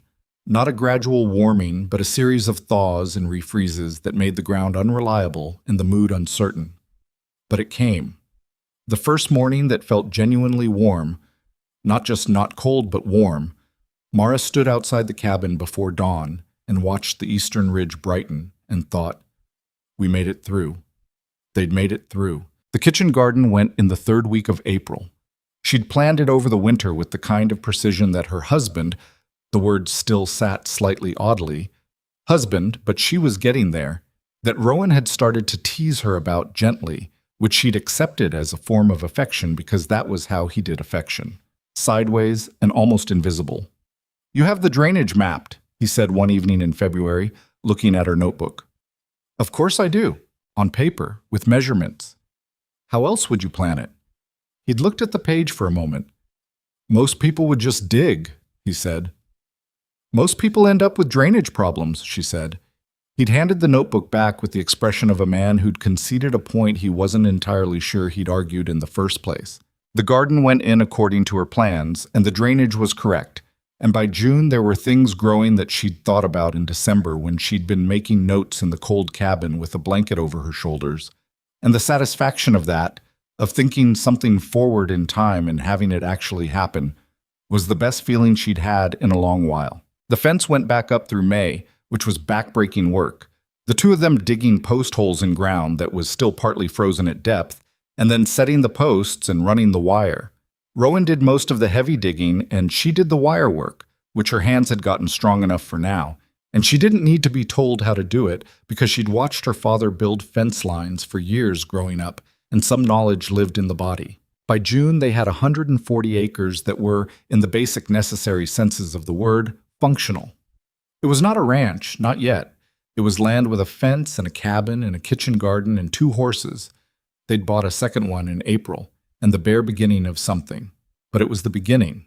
Rowan came in from the south pasture one June evening and stood in the doorway and looked at her. She was at the hearth, which she used less now that the weather was warm, but she was trying out a new bread she'd been planning. And he said, "I'm going to Cass City tomorrow. The livery's got 3 head of cattle they're selling off cheap. I want to look at them." She looked up from the bread. "What kind of cheap?" "2 of them are yearlings. One's a cow with some age on her, but she's sound. The man says he needs to move them before the week's out." She thought about the money situation, which she kept a running tally of in her head the way her mother had kept the household accounts. They'd brought in some cash through Rowan's occasional work in Cass City, and she'd started selling baked goods to a supply runner who came through every 2 weeks on his way between Cass City and the smaller settlement to the east, and the money was there. Not much, but enough that 3 head of cattle, if the price was right, was not impossible. "What's he asking?" she said. 14 for all 3. She looked at the bread. She looked at him. "Go see them first thing in the morning. Don't make an offer until you've looked at their feet and their teeth." "I know how to look at cattle, Mara." "I know you do. I'm saying it anyway. The corner of his mouth moved. 14 seemed fair to you. 14 seemed worth investigating, she said. That's different. He went to Cass City the next morning and came back with 3 head of cattle and $13.50 spent because he'd gotten 50 cents off the cow on the grounds that she needed her hooves trimmed, which was true, and which he took care of himself that same afternoon. She stood at the fence and watched the cattle settle into the south pasture, the 2 yearlings moving with the nervous energy of young animals in new territory, the old cow picking her spot and standing in it with the authority of an animal that had been through worse than this. And she felt something shift in her chest. It was real now. It was actually concretely real. We need a name for it, she said. Rowan was standing beside her at the fence. The ranch? No, well, yes, eventually. I meant the cow. He looked at the cow, who was looking back at them with the flat, comprehensive gaze of cattle. What did you have in mind? Something sensible, she said. She looks like a sensible animal. She looks like an animal that's made a decision about where she's going to stand and isn't interested in discussion, he said. Mara laughed. It came out louder than she expected, out here in the June air, with the mountains in the background and the cattle in the pasture and Rowan beside her at the fence they'd built themselves. She couldn't remember the last time she'd laughed like that, unplanned, unguarded, just a real laugh at a real thing. He looked at her when she laughed, and something in his face, not the almost smile, something fuller than that, and she caught it and looked away at the pasture before it could do something she wasn't ready for. Margaret, she said. We'll call her Margaret. Margaret, he repeated. She looks like a Margaret. He considered the cow for a moment. She does, he said, which was either agreement or indulgence, and she decided she didn't need to determine which. Word traveled in the frontier the way it always had. Person to person, at supply stops and on the road. And by midsummer, people in the territory between the land and Cass City had started to know that there was a woman on the Hale property who could cook, and that she sold bread and occasionally pies to the supply runner, and that the bread was the kind you remembered. The supply runner, a wiry man named Fitch, who covered the route every 2 weeks and who had a businessman's instinct for what sold, asked her in July if she could put up more. How much more? She said. As much as you can. I've got 4 stops on this route, and every one of them asked about the bread after the first time I brought it. She looked at her kitchen setup, the hearth, the Dutch oven she'd acquired in a trade, the limited space. I need a better oven, she said. An actual baking oven, not a hearth. What would that cost? She'd already priced it in the way she priced everything before she knew she needed it. With the brickwork and the iron, about $30. Maybe $28 if we sourced the brick from the Cass City kiln directly. Fitch looked at her with a kind of assessment that wasn't unfamiliar. She'd seen it before in every town she'd ever tried to do business in, the look of someone deciding if a woman was serious or just talking. She held the look without shifting. If I front you the materials, he said slowly, and you give me priority on the first month's baking at a slight discount, how does that sound? Sounds like a negotiation, she said. Tell me what discount. They went back and forth for 15 minutes, standing in the yard in the summer heat, and settled on terms that she was satisfied with. Not everything she'd wanted, but close, and more importantly structured in a way that gave her the oven without debt that would follow them into the next winter. When Fitch had gone, Rowan came around the corner of the cabin where he'd been working on the fence extension. How'd it go? He said. We're getting a baking oven, she said. He stopped. When? 6 weeks. He'll source the materials and I'll supply his route at a 10% discount for the first 30 days. He looked at her with the expression she'd started to recognize as the one that meant he was recalibrating something in his understanding of what was possible. 10%'s not much, he said. No, she said. It's not. He nodded slowly. You knew what you wanted before he got here. I had an idea, she said. He looked out at the pasture where Margaret and the 2 yearlings were going about their slow, purposeful business. And then he looked back at his wife, who was standing in the yard of their land with her calloused hands and her notebook full of drainage calculations, and her ability to negotiate a business arrangement better than most men he'd ever met. And he said, I should have let you do the cattle negotiation. She smiled. You did fine on the cattle negotiation. I left 50 cents on the table. You got the hoof trim included in the price, she said. That was smart. He gave her the look that meant he wasn't sure if she was being serious or kind. She let him wonder. The oven was built in late September by a mason from Cass City named Gruber, who arrived with his tools and a teenage assistant and spent 4 days building a proper baking oven on the south side of the cabin, where it would get morning light and be sheltered from the northwest wind. When it was done, she fired it for the first time on a Thursday morning in October. Exactly 1 year, she realized, from the day she'd stepped off the stagecoach in Black Ridge, and she stood in front of it and felt the heat coming off the new brick and thought about all the kitchens she'd stood in before this one. The campfire in the south field, the trail kitchen on Deacon's wagon, the hearth in this cabin through a long winter. All of it had been practice in a way she hadn't understood while she was doing it. She went inside and started the dough. The baking oven changed things faster than she'd expected. By November of that first year, Fitch was carrying her bread and pie to 6 stops instead of 4. By February, he was asking if she could do savory things, meat pies, corn cake, anything with shelf life that working men could carry. She said she could, and she did, and she started tracking the numbers in a separate section of her notebook: output per week, cost of materials, net after Fitch's cut, what was left. What was left was small, but it was growing. Rowan watched this process with the particular attention he gave to things he was learning, which looked like casual observation, but wasn't. One evening in March, he sat across the table while she was going over her numbers and said, "What would you need to double the output?" She looked up. "Another pair of hands," she said. "I can only run the oven so many hours before the yield stops improving. The limiting factor isn't the oven anymore. It's time. What if I helped in the mornings before the cattle work?" She looked at him. "You know how to bake?" "I know how to follow instructions," he said. "You give me a task that doesn't require judgment, and I can do it." She thought about it. "Shaping the loaves," she said. "If I mix the dough and you shape and load, I can run the oven longer." "Show me once," he said. "Yum." She showed him the next morning. His first attempt at shaping was not elegant. The loaves came out lopsided in a way that she found privately amusing, though she didn't say so. But by the third morning, he had the technique, and by the end of the first week, the output had increased by a third. He never pretended to enjoy the baking work. He did it efficiently and without complaint, and then went out to the cattle work, and she thought that was probably the most honest division of labor she'd ever been part of. The herd was growing too, in the slower, more expensive way that herds grow. Rowan had bought 4 more head in the spring, 2 bred cows and 2 more yearlings, and he was managing them with the same systematic attention he brought to everything, keeping records of their condition and weights in his own notebook, which lived next to hers on the shelf by the hearth, and which she sometimes flipped through late at night when he was asleep, not reading it exactly, but getting the general shape of how he thought. He thought in straight lines, she'd decided.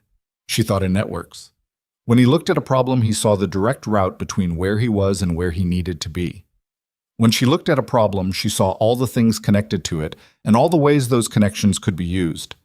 They argued sometimes, not badly, in the way of 2 people who approach things differently and occasionally need to convince each other. She'd learned to recognize when she was right and when she just thought she was right, which was a harder skill than it sounded, and she thought he was learning the same thing. The second winter was easier than the first, though it was objectively colder. What made it easier was that they knew what they were doing by then. They knew the cabin, knew its particular moods, knew how long the wood supply needed to last, and how to pace themselves through the dark months. She'd put up more food in the fall, better organized, with a clearer sense of what they'd actually go through versus what they only thought they'd go through. Their daughter was born in March of that second year. Elsa came into the world on a Tuesday morning at the end of the month, when the snow was still on the ground, but the light had started to have the quality of something that intended to be spring eventually. A woman from the settlement 8 miles east, a capable, matter-of-fact person named Ingrid Solberg, who had delivered 11 babies and had opinions about each of them, came to help, and Rowan had ridden to get her the previous afternoon when it became clear the timing was close. It was not a smooth birth. She wouldn't describe it that way and wouldn't want anyone to. It was long and difficult in the way that many first births are, and at the worst of it, she fixed her eyes on the water stain on the northeast corner of the cabin ceiling. The roof was good now, it was just an old stain. and thought about very specific things: the drainage layout of the kitchen garden, the flower order coming in April, the fence line extension they'd been planning for the south pasture. Anything concrete, anything that had a plan behind it. When it was over and the baby was making the specific protesting sounds of a new person objecting to the conditions they'd just arrived in, Ingrid put her in Mara's arms and Mara looked at her daughter and felt something that she didn't have useful language for. A kind of vertigo that wasn't unpleasant, the sense of the world rearranging itself around a new fact. Rowan had been outside. He came in when Ingrid called him, and he stood in the doorway of the cabin and looked at his wife and his daughter, and the expression on his face was the only time she'd ever seen him look genuinely undone. Not broken, undone. Like something he'd kept carefully assembled had come apart in the best possible way. He came and sat on the edge of the bed, and she handed him the baby, and he held her with the careful, slightly terrified attention of a man who was very good at physical tasks, and was suddenly confronted with one that had no margin for error. "Elsa," Mara said. She'd decided on the name in January and told him, and he'd said it sounded right, which was how he'd agreed to most things. Not with enthusiasm, but with a conviction that came from actually thinking about it.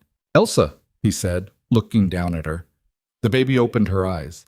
She had Rowan's coloring and Mara's expression, which was a combination that Ingrid, gathering her things to leave, said was going to cause someone trouble someday. "What kind of trouble?" Rowan asked. "The good kind," Ingrid said, and went out. Children change the mathematics of everything, and Mara had known this in the abstract and now knew it in the specific, which were two different kinds of knowing. The baking business had to adjust, not stop, but reshape around the new reality of a person who needed things on no schedule that coordinated with bread rising or oven cycles. She'd expected this, but expectation and management were different. She made it work.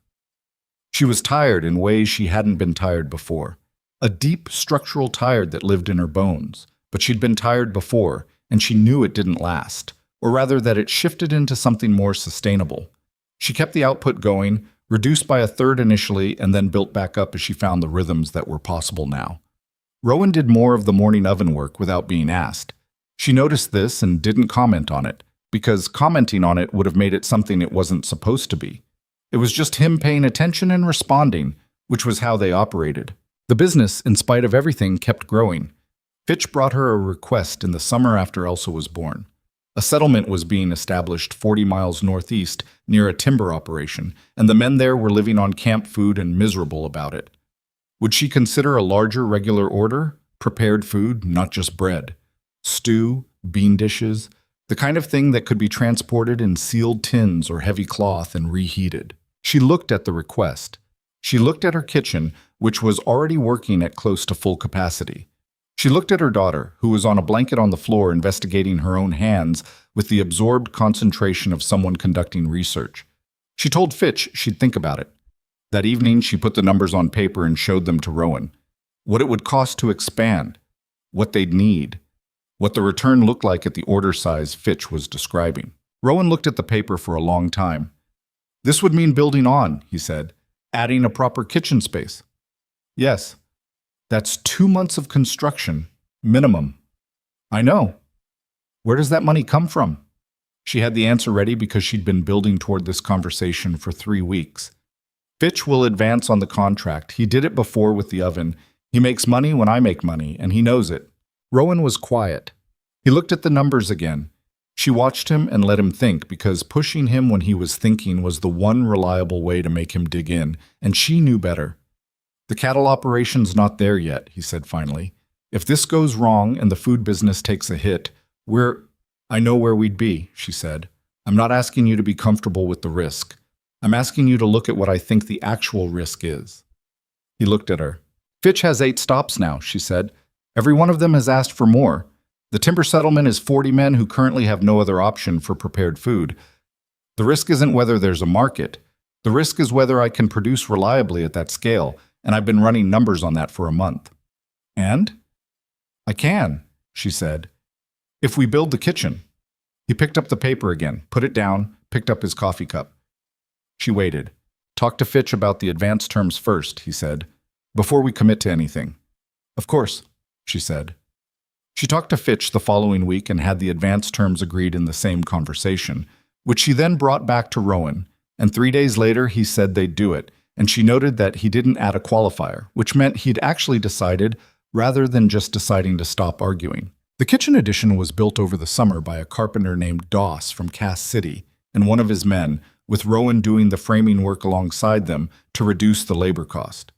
It was nothing elaborate, a proper room attached to the south wall, with the baking oven incorporated into its back wall, and space for a real working range and the kind of surface area she'd been improvising around for 2 years. When it was done, she stood in it and turned around slowly and felt the particular satisfaction of a space that was designed for what she actually needed it for. Elsa, who was now walking in the cautious, exploratory way of a 1-year-old testing the physics of the world, came to the doorway and stood there looking at her mother.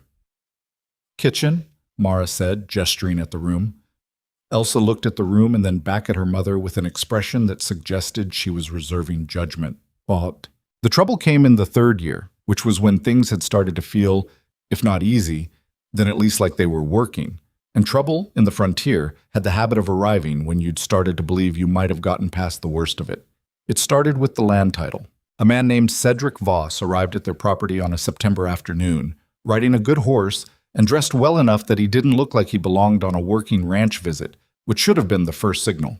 He introduced himself as a representative of the Cass Territory Land Consortium, an entity that Mara had never heard of, and said he had information that affected their property claim. Rowan was in the south pasture. Mara was in the kitchen. She came out to the yard and looked at Voss and said, "What information?" "There may be a discrepancy in the original filing," Voss said. He had smooth hands and the specific confidence of someone who was accustomed to delivering uncomfortable news in comfortable surroundings. "The parcel you purchased was recorded as available, but there's evidence of a prior claim that wasn't properly cleared before the transaction was executed." She looked at him. "We'd need to review your documentation," he said, "and there would likely be a resolution process involving the Territory Land Office." "Who holds the prior claim?" she said. "The consortium has acquired the interest," he said. "We're prepared to offer a fair settlement." "What kind of settlement?" He named a number that was approximately half of what the land was worth now, after 3 years of improvements, and about 60% of what they'd put into it between the purchase price and the construction. She looked at him for a long moment. Her face was very still. "My husband handles land matters," she said. "He'll be in from the pasture in an hour. You're welcome to water your horse and wait." She went back inside and found Elsa and put her in the back room with a rag doll and her wooden blocks. And then she went to her shelf and took down the file where she kept the land documents. She'd been keeping them since the day they'd signed in Cass City. The purchase agreement, the filing receipt, the territorial registration, the letter from the land office confirming the transfer. She went through them carefully, one by one, not rushed, just reading. When Rowan came in an hour later, Voss had watered his horse and was waiting in the yard. Mara was at the table with the documents spread in front of her. "Man outside says he's from a land consortium," Rowan said. "I know," she said. "Come look at this before you talk to him." He came and looked. She showed him the key document, the territorial registration, which included the notation of a title search conducted before the sale, with the land office clerk's signature and date. She pointed at the date. "The title search was done and filed before we purchased," she said. "That's the official record. If there was a prior claim, it should have shown up here. The fact that it didn't, and that this man is showing up 3 years later representing a consortium that has acquired the interest." She looked up at Rowan. "That's not a legal problem. That's a scheme." He looked at the documents, then at her. "Are you sure?" "No," she said honestly. "I'm sure enough to know we need someone who can tell us definitively. The land office in Cass City has the original filing. If it matches this," she tapped the document, "then his claim has no basis. If it doesn't match, then we have a real problem," she said. "But I don't think it doesn't match. I think someone is betting we don't know what we have." Rowan was quiet for a moment. Then he said, "I'll ride to Cass City tomorrow morning. I'll write down exactly what to ask for," she said. He looked at the documents again. "How do you know how title searches work?" "My father was fighting a boundary dispute when he died," she said. "I watched it for 2 years." She folded the documents back into the file. "I also paid attention." He He went out to talk to Voss, and she watched from the window. She couldn't hear what was said, but she could read the conversation from the posture. Voss doing most of the talking, Rowan listening with his arms at his sides and his weight evenly distributed, which was how he stood when he was actually dealing with something rather than just occupying space. When Rowan was done, he said something short, and Voss's posture shifted, and then Voss got on his horse and rode. Rowan came back inside. "What did you say?" she asked.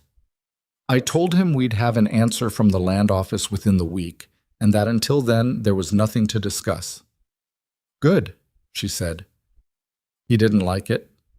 "I expect he didn't." Rowan sat down across the table. He looked at the closed file. 3 years, he said, not to her particularly, just to the room. "I know," she said. "Everything we've put into this place. I know." She reached across the table and put her hand on his, which she didn't do often. She wasn't demonstrative by nature, and neither was he, which was one of the many ways they were similar without having planned to be. He turned his hand over and held hers. They sat like that for a moment. "It's going to be all right," she said. She said it because she believed it, not because she needed the comfort of saying it. He squeezed her hand once and let go and got up and went to wash up for dinner, and she started the evening meal. And between the sounds of the kitchen and the distant sounds of Elsa playing in the back room, the house felt like itself. Chum. Rowan made the ride to Cass City and came back 2 days later with a certified copy of the original land filing and a letter from the clerk confirming that the title had been clean at the time of purchase and that no prior claim had been registered through any legitimate channel.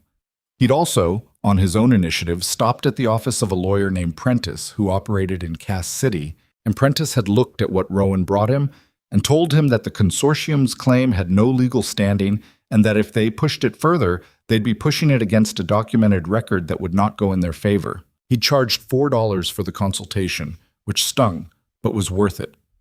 When Voss came back the following week, and he did come back with a different posture and a slightly adjusted version of the same story, Mara was the one who came out to meet him, with the certified copy of the title filing in her hand. She laid out what they had.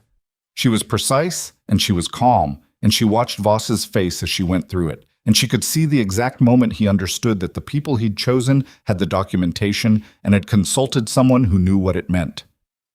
"Any further action on your consortium's part," she said, "will be addressed through the Territorial Land Court, with this record as our primary exhibit. We've already spoken with counsel." Voss looked at her for a moment. He hadn't expected this, she could see. He'd expected either fear or ignorance, and he'd gotten neither. "I'll convey your position," he said. "Do that," she said. He left and didn't come back.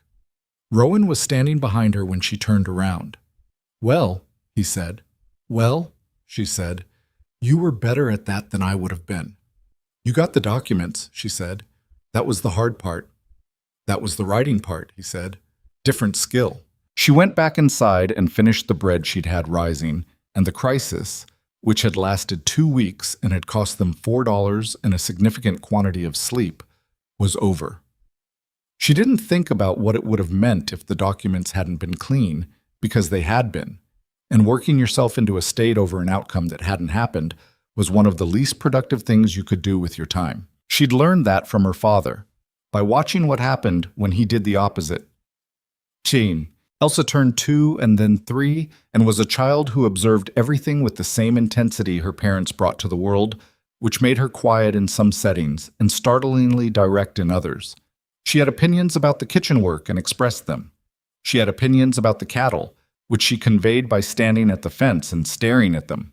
She had, at age 3, a favorite among the herd, a steer they'd taken on in trade who was black and white and whom she called, for reasons she didn't fully articulate, Buttons. Rowan accepted this with more equanimity than Mara had expected. "She named a steer," Mara said. "She named a steer," he agreed. "You're not going to say anything? About a 3-year-old naming a steer?" He looked at her. "What would I say?" "That it's going to be a problem eventually, when Buttons will address that when it comes," he said. "She's 3. She supposed he was right.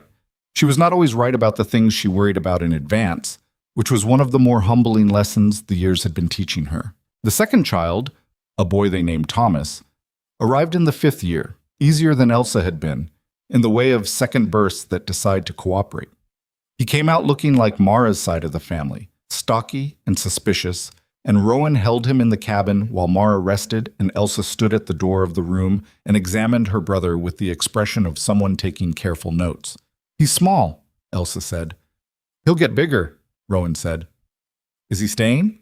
"Yes," both parents said at the same time, and Elsa nodded once, as if she'd needed the confirmation before committing to an opinion. The food business, by the time Thomas was born, had outgrown the framework that Fitch's route could contain. She'd been supplying 6 settlements and 2 small towns through him, and a third town, Warwick, 20 miles east on the new road, had sent a man to talk to her directly about a standing arrangement that didn't go through a middleman. She'd been expecting this conversation. She'd been thinking about it for about a year. The man from Warwick was named Caldecott, and he ran a supply operation there and wanted a reliable food supplier for the workers who were building the road extension.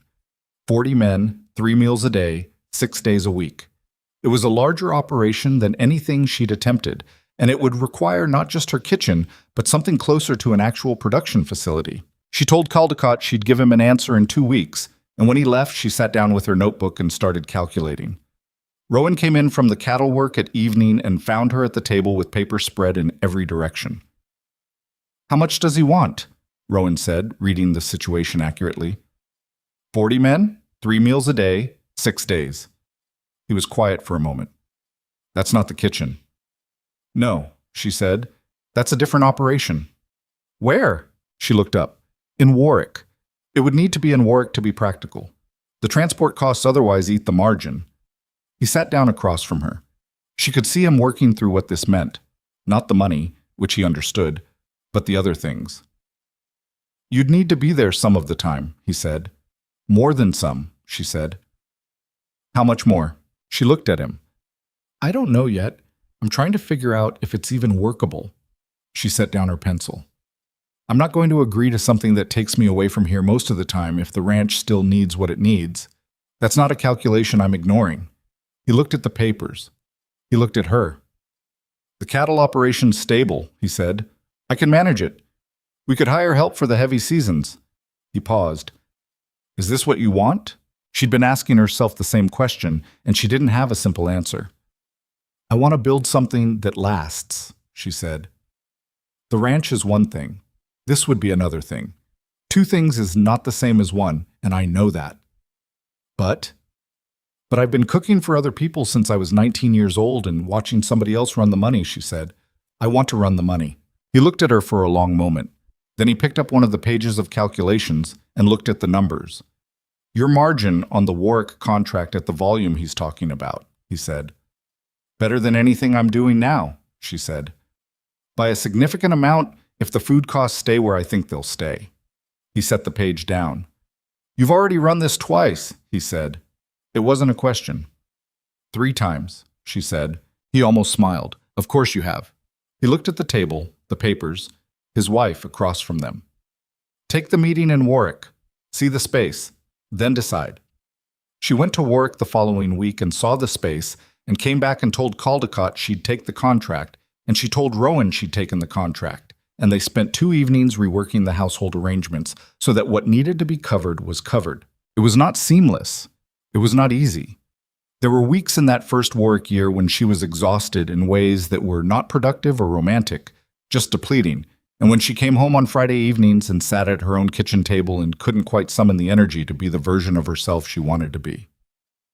Rowan fed the children on those evenings without asking her anything, and she sat and ate and let herself be quiet, and it was enough. Thomas at age 2 was a child who had decided the world was mostly interesting and occasionally alarming. Elsa at 5 had started reading, which she'd picked up faster than either parent had anticipated, and which had produced the specific challenge of a child who read everything she could find and had questions about all of it. She had found Mara's old production notebook, the one from the trail drive year, with the fire calculations and the supply numbers, and wanted to know what all the figures meant. "It's a record," Mara told her, "from when I was working out a problem." "What problem?" "How to cook for a lot of people with not very much." Elsa looked at the notebook and then at her mother. "Did you figure it out?" "Yes," Mara said. "How?" By paying attention and writing things down, Mara said, and by not giving up when the first approach didn't work. Elsa considered this. She was a child who considered things before responding, which was exhausting in the way that all careful thinkers are exhausting when they're 5 years old and applying that carefulness to every small thing. "Can I have a notebook?" Elsa said. Mara went to the shelf and found a small one she hadn't started yet and handed it over, and Elsa took it with both hands the way you take something you intend to use seriously, and went to the table. Rowan, who had been doing harness work in the corner and saying nothing, looked at Mara over Elsa's head. She looked back at him. Neither of them said anything. There was nothing to say that would have been better than the moment itself. By the time the Warwick contract was 2 years old, the operation had expanded twice.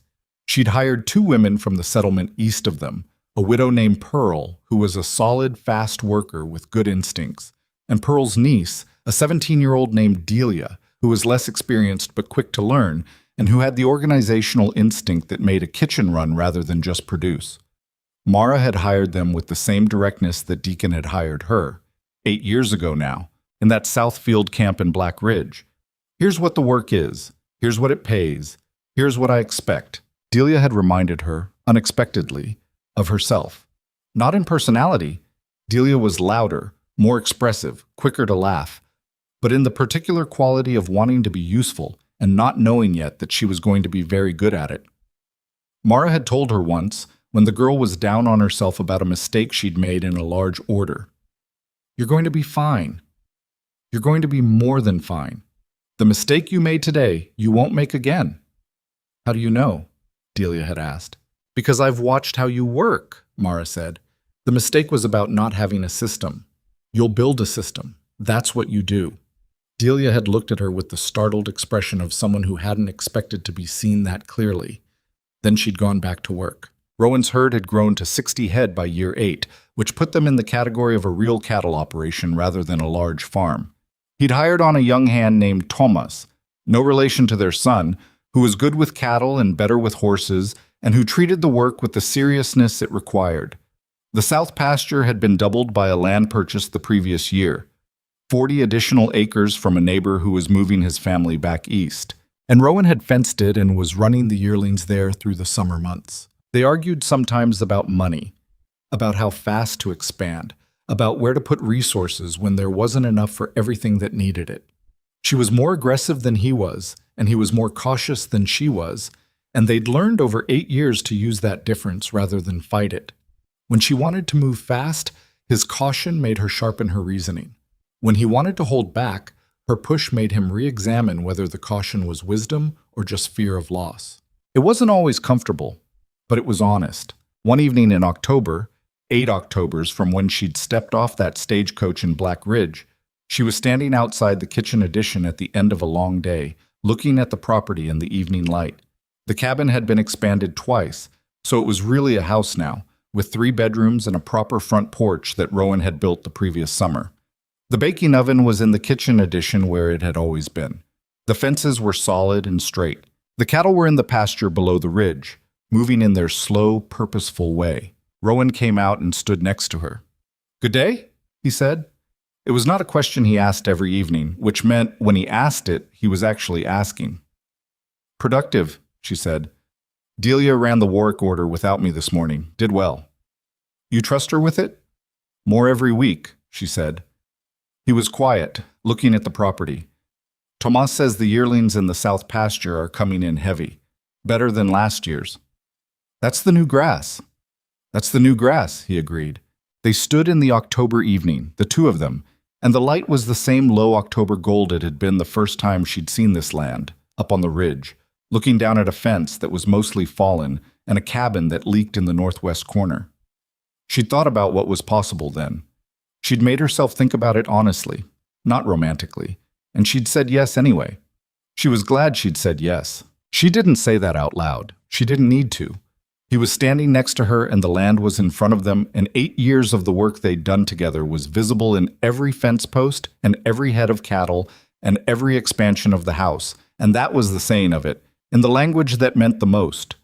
Not words, but what they'd built with their hands and their stubbornness and their willingness to look at hard things directly and not flinch. He put his arm around her briefly. She leaned into it for a moment and then straightened up because there was still the evening meal to start, and Elsa had questions about her notebook, and Thomas had apparently convinced himself he could climb the fence and needed to be redirected. "Come inside," she said. "I'm making the bean stew." "The one with the onions?" "Yes." He followed her in. The bean stew that evening was the same recipe she'd been making since the trail drive, the one she'd cooked in the South Field camp in Black Ridge the first night, the one that had gotten her off the street and onto a wagon seat headed north. She'd never written it down formally. It lived in her hands, in the specific sequence of decisions she made without thinking about them anymore. Salt pork rendered first, onions in when the fat was clear, beans soaked the night before, the amount of water that looked like too much and wasn't. Elsa, who was 13 now and had been watching her mother cook with the analytical attention she brought to everything, said one evening, "You never measure the salt." "I measure it," Mara said, "just not with a spoon."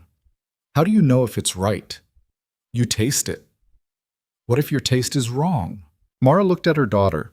The serious face, the notebook on the table beside her where she'd been doing arithmetic problems for school, the pencil still in her hand. "Then you adjust," she said.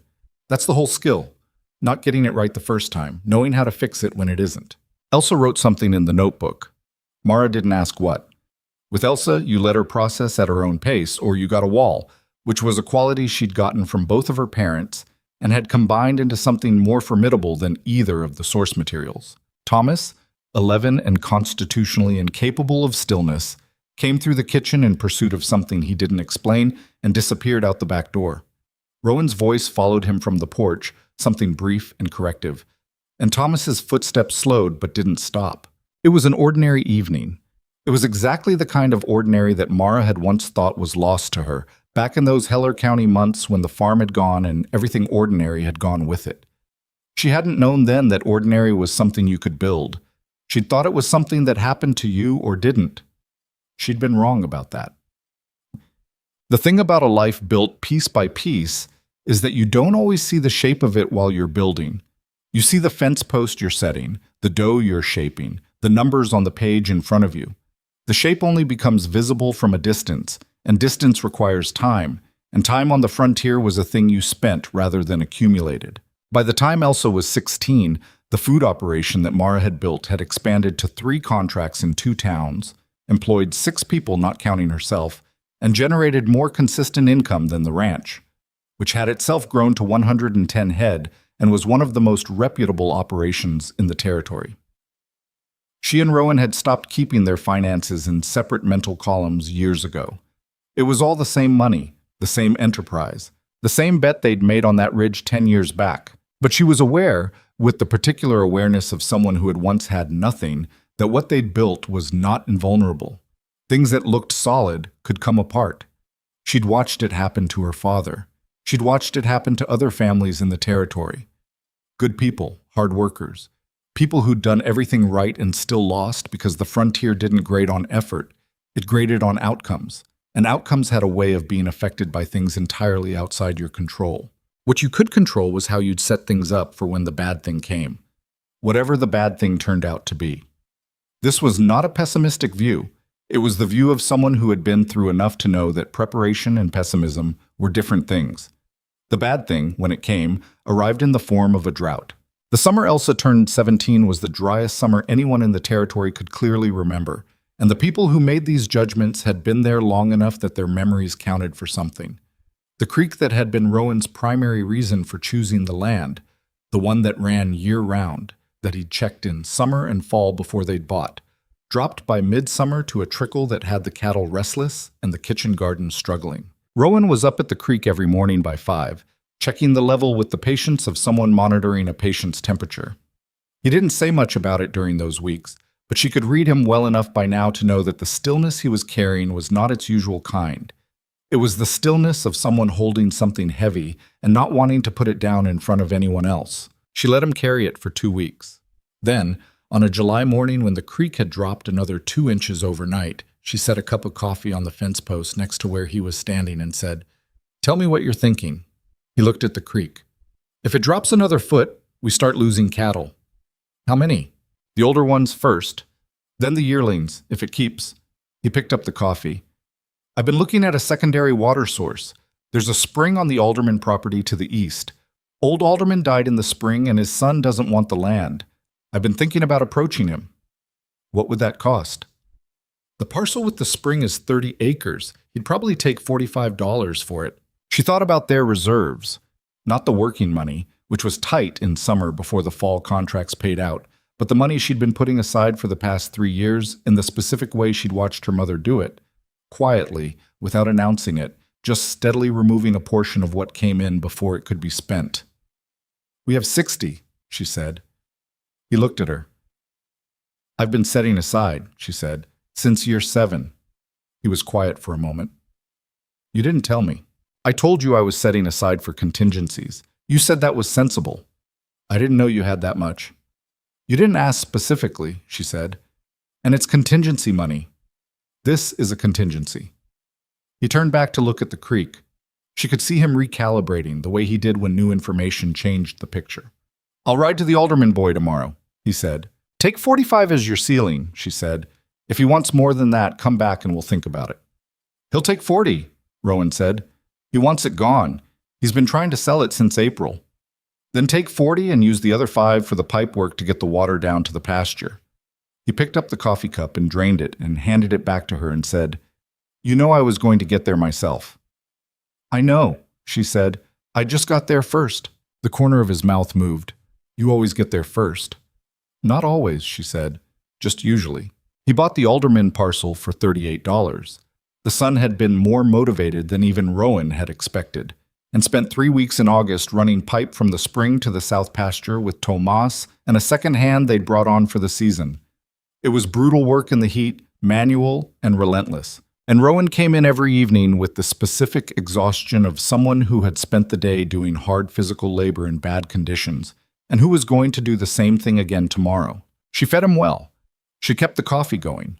She managed everything else so that he didn't have to think about it while the pipe work was in progress. This was not a small thing. She'd learned, over 12 years of marriage, that the division of attention was as important as the division of labor. There were seasons when she carried more and seasons when he did, and the health of what they'd built depended on neither of them keeping score. The spring water reached the south pasture on a Thursday in late August, and the cattle found the trough within an hour, and Rowan stood at the fence watching them drink with the expression of someone who'd just put something down that he'd been carrying for 6 weeks. They lost 4 head that summer. Not none, but not the catastrophe that the first dry weeks in July had suggested was coming. The garden was thin, set. Some things made it, and some things didn't. And she was pragmatic about which was which, and didn't grieve the ones that didn't.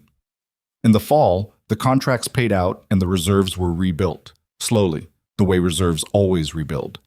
The drought broke the following spring, and the creek came back. Elsa left for the normal school in Cass City when she was 18, which Mara had seen coming and had prepared herself for, and which still, when it actually happened, felt like something being removed from the house that couldn't quite be replaced by rearranging the other furniture. The morning she left, Elsa stood in the kitchen with her bags packed and looked around the room. The baking oven, the range, the shelf where Mara's notebooks lived in chronological order, going back to year 1. And she said, I want to take one of the notebooks. Which one? Mara said. The first one. The one from the trail drive. Mara looked at her. The first notebook was falling apart at the spine, the paper inside brown at the edges, and full of notes that only made sense if you'd been there. Fire heat calculations, supply tallies, the shorthand she'd developed for tracking what 13 men ate over 3 weeks. Why that one? She said. Elsa looked at her steadily in the way she'd always looked at things she'd already decided about. Because it's where everything started, she said. Not this ranch. You. Where you started figuring out how to make things work. Mara looked at her daughter for a long moment. 18 years old, with Rowan's stillness and Mara's determination and some third quality that was entirely her own.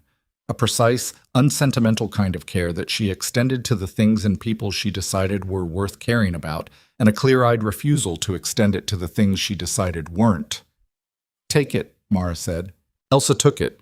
She put it carefully in the top of her bag, where it wouldn't get bent, and then she hugged her mother, briefly, because Elsa's hugs were always brief, which was not lack of feeling, but the opposite, a kind of intensity she kept contained, and went out to where Rowan had the wagon ready to take her to the road.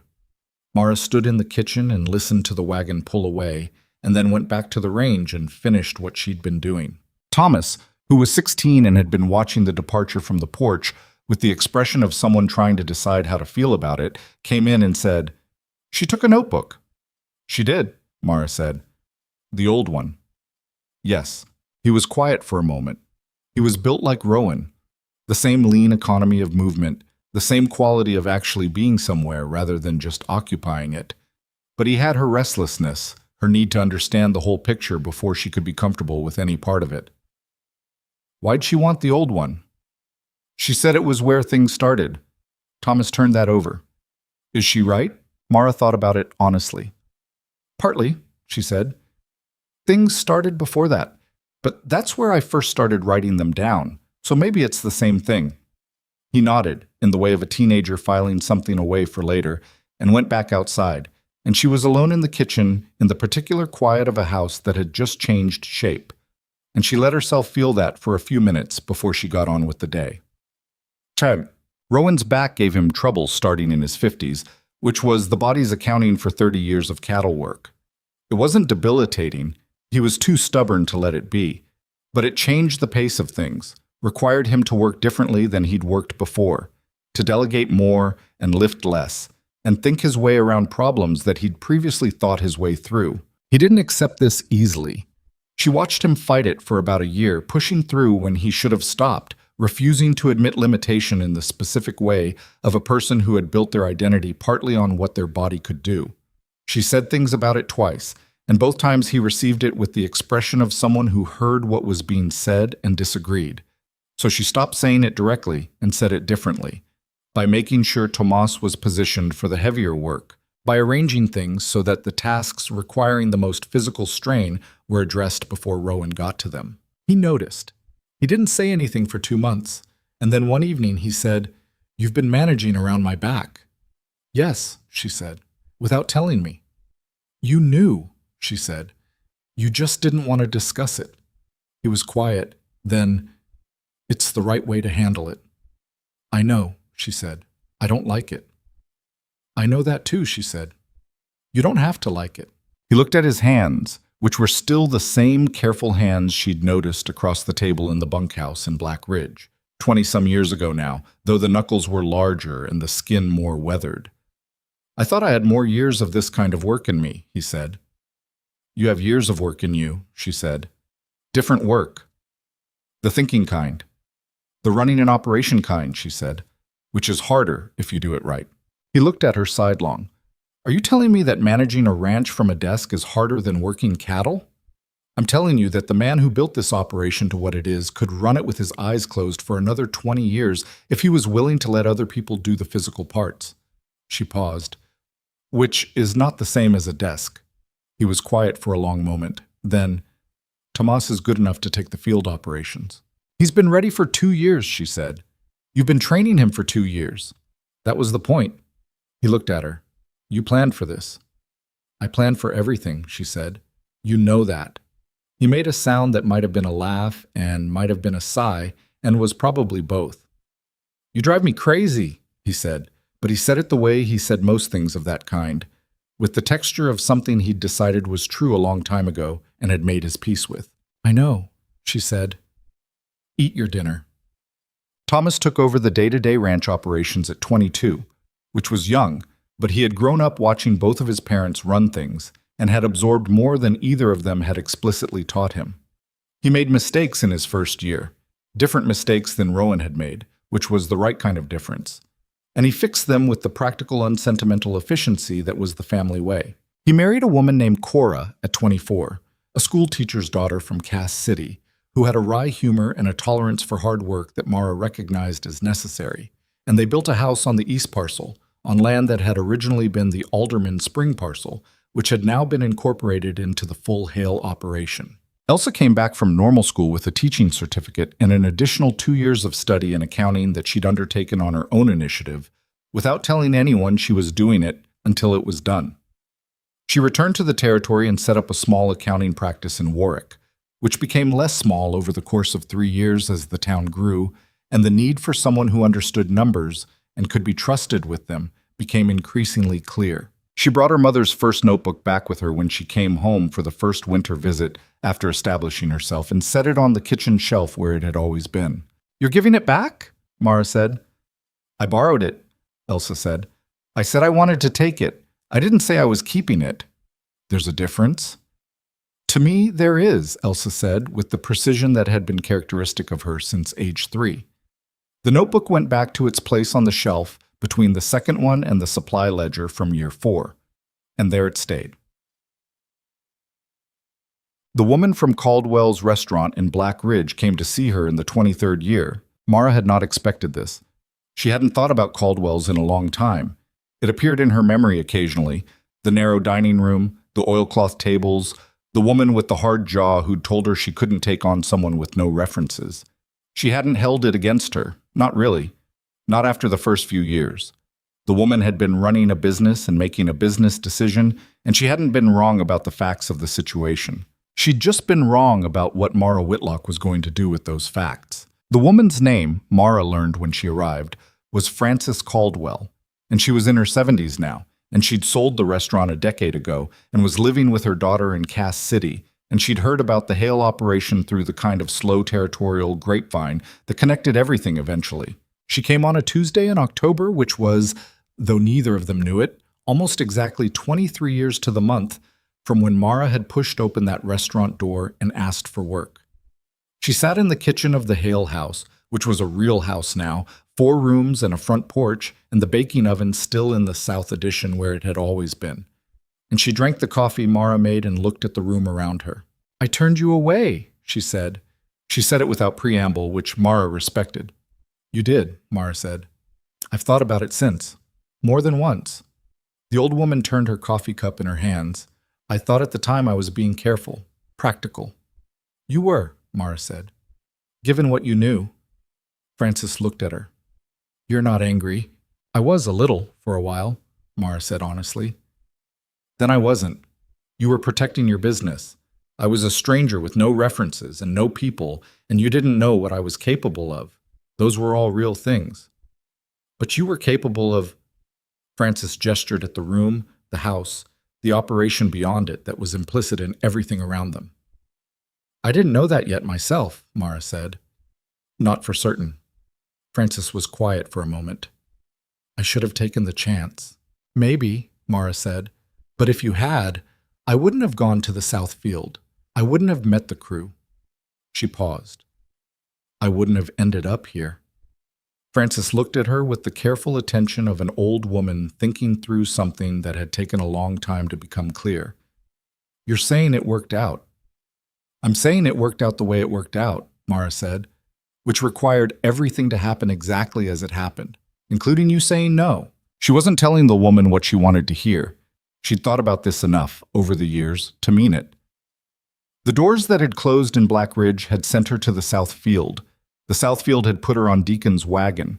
Deacon's wagon had taken her north, and north was where Rowan had been, looking at a piece of land on a ridge and doing the math on whether it made sense alone. Nothing about it had been designed. It had been a sequence of contingencies responding to contingencies, and the only through line was that she had kept moving forward when the easier thing would have been to stop. Frances finished her coffee and set the cup down. "I heard your daughter runs the accounting for half the businesses in Warwick," she said. "She does," Mara said. "And your son has the ranch." "He does. And you?" Frances looked at her with something in her face that was not quite envy and not quite admiration, but somewhere in the space between them. "What do you do now?" Mara thought about it. The food contracts had been scaled back over the past 2 years, not because the business had failed, but because she'd made the deliberate choice to reduce what she was managing directly, turning more of it over to Pearl and Delia, who now ran the Warwick kitchen operation entirely and ran it well. She still cooked. She would always cook, but she was cooking differently now, for the house, for the family when they were together, for the occasional large gathering that happened when the community needed a place to be. "I'm trying to figure out what I'm doing now," she said, "which is not a bad problem to have." Frances smiled at that, and it made her look less old, or at least differently old. "No," she said. I suppose it isn't. Rowan died on a November morning in the 26th year, which was not unexpected. His heart had been unreliable for 2 years, and the doctor in Cass City had been frank about what that meant and on what timeline, but was still, when it happened, the kind of thing that no amount of preparation fully prepares you for. He died in his bed at home, in the house they had built together, with Mara beside him, and Thomas and Cora in the next room, and Elsa arriving from Warwick by the afternoon. The doctor had come the previous evening and left with the understanding that this was the kind of thing that happened in its own time, and the best thing was to let it happen at home. She held his hand through the night. They didn't talk much. There had been time for talking in the previous 2 years, when they'd both known the direction things were headed, and they'd used that time well, saying the things that needed to be said in the way they'd always communicated, which was plain and direct and without performance. He told her what he wanted for the ranch, though she'd already known it. She'd told him what she planned for the food business, though he'd already known that too. What they'd said to each other that wasn't practical was simpler and harder to reproduce, and belonged to them. He died just after dawn, and the first light was coming through the window of the bedroom, the same bedroom they'd expanded into from the original cabin, on the same ridge, above the same creek. And it was the October color, the low gold that she associated with him without quite meaning to, because the first time she'd seen this land it had been October, and that light had been the thing that made her say yes. She sat with him for a while after. Not a long while. She was not someone who needed to extend the difficult thing past what was useful. Then she got up and went out to tell her children. The grief was real, and it was hers, and she didn't dress it up. She had never been someone who performed emotion for an audience, and she wasn't going to start. She missed him with the specific precision of someone who had shared a life at close range for 26 years, and who now found the absence of that person in every ordinary thing. The coffee in the morning, the fence line that needed a look, the way she instinctively turned to say something to a space that was empty. She let herself miss him, and she kept working, because the two were not contradictory, and she had enough respect for what he'd built alongside her to keep building. Thomas ran the ranch. Elsa ran her accounting practice and came home 3 weekends a month in the first year after, more than she needed to, which Mara noticed and didn't comment on because it was Elsa's way of doing what she could, and you accepted the help people offered in the form they offered it. In the spring after Rowan died, Mara did something she hadn't planned. She went back to Black Ridge. Not for any practical reason. She had no business there, no contacts that required a visit. She went because she'd been thinking about beginnings, the way you think about them when something ends, and she wanted to see the place where hers had been. Black Ridge had grown. There were more buildings on Drover Avenue, a new water tower, a schoolhouse that hadn't been there when she'd been there before. The stockyards were larger. The hotel had a new sign. Caldwell's restaurant was gone. She'd known it would be. Frances had told her she'd sold it a decade ago. And in its place was a dry goods operation.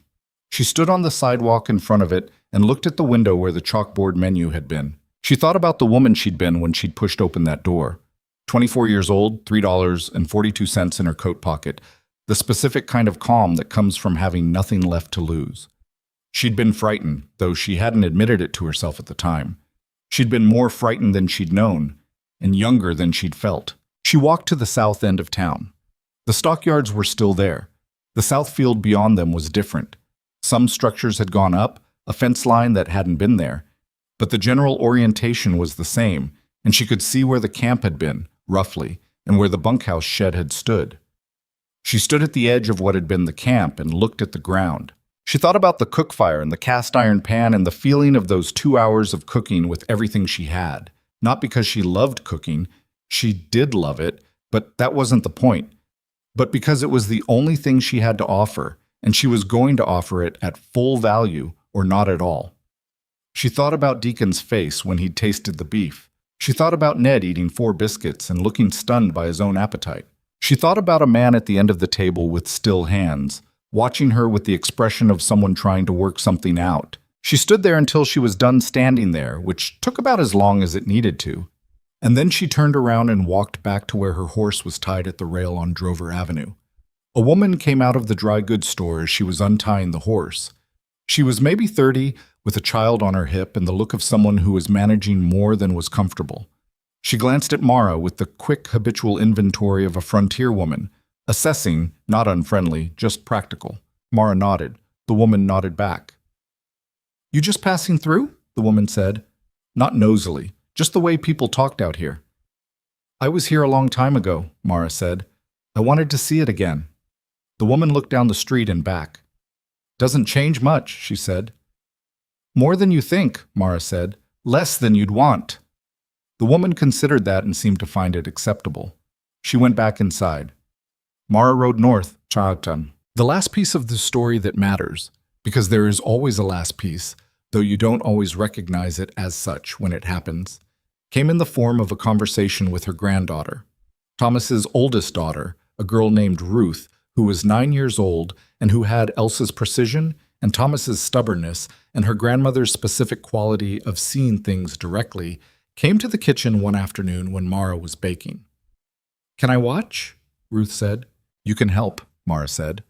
Ruth washed her hands without being asked, which was a good sign, and came to stand beside her at the work surface. They worked for a while, Mara mixing, Ruth handling the lighter tasks with the focused attention of a child determined to do something correctly the first time. After a while, Ruth said, Grandma Elsa says you started with nothing. Your Grandma Elsa is accurate, Mara said. How much is nothing? Mara thought about it.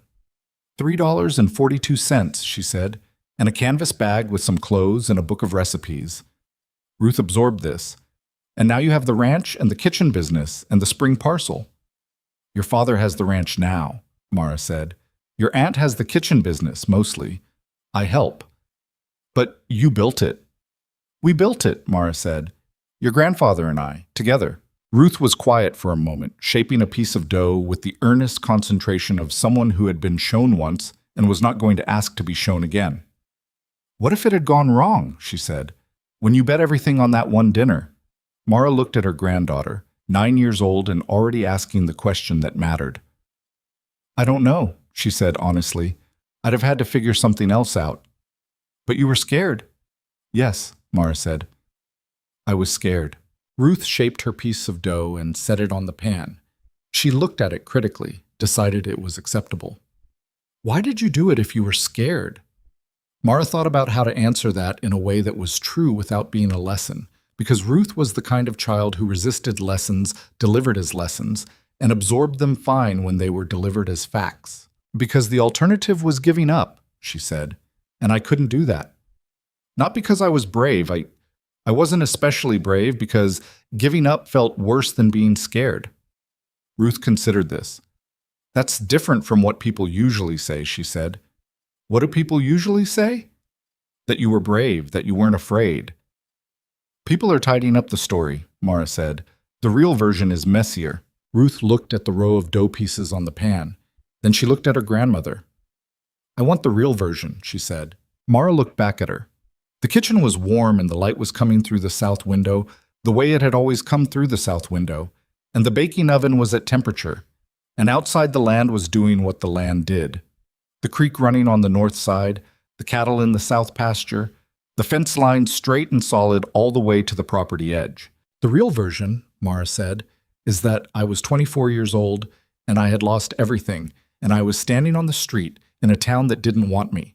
And I had a choice between doing nothing and doing something that might not work. And I chose the something. Not because I was certain, because I was out of other options, and because I was underneath the fear, angrier than I was scared, angry that the world had decided what I was worth before it had seen what I could do. Ruth was very still in the way she got when she was processing something important. The anger is the part people leave out, Mara continued. They say courage. What they mean is that you were angry enough and hungry enough and stubborn enough to keep moving when stopping felt more reasonable. She paused. That's not a bad thing to be. Angry and hungry and stubborn. It's just not as clean as the word brave. Ruth picked up a piece of dough and shaped it, slowly and carefully, and set it on the pan. I'm going to remember that, she said. Write it down if you want, Mara said. That's what the notebooks are for. Ruth looked at the shelf where the notebooks lived. 17 of them now, going back to year 1, the oldest one with its cracked spine and brown-edged pages. She looked at them the way Elsa had looked at them 20 years ago, with the recognition of someone who understands that a record is a kind of proof, that the things written down happened, that the person who wrote them was real. "Can I have one?" Ruth said. Mara went to the shelf. She took down a blank notebook. She kept them stocked, had for years, and handed it to her granddaughter. Ruth took it with both hands and held it. She looked at her grandmother. "Start with what you know," Mara said. "You'll figure out the rest." She opened the oven and slid the pan in, and the kitchen filled with the smell of bread. And outside the October light was the same gold it had always been on this land, on this ridge, above this creek. And the world was not fair and was not always kind and did not grade on effort or good intentions or how much you deserved a thing, but it could be worked with. It could be shaped and reasoned with and argued against. And if you were stubborn enough and clear-eyed enough and willing to put your last $3 on a single meal for strangers, it could sometimes be won.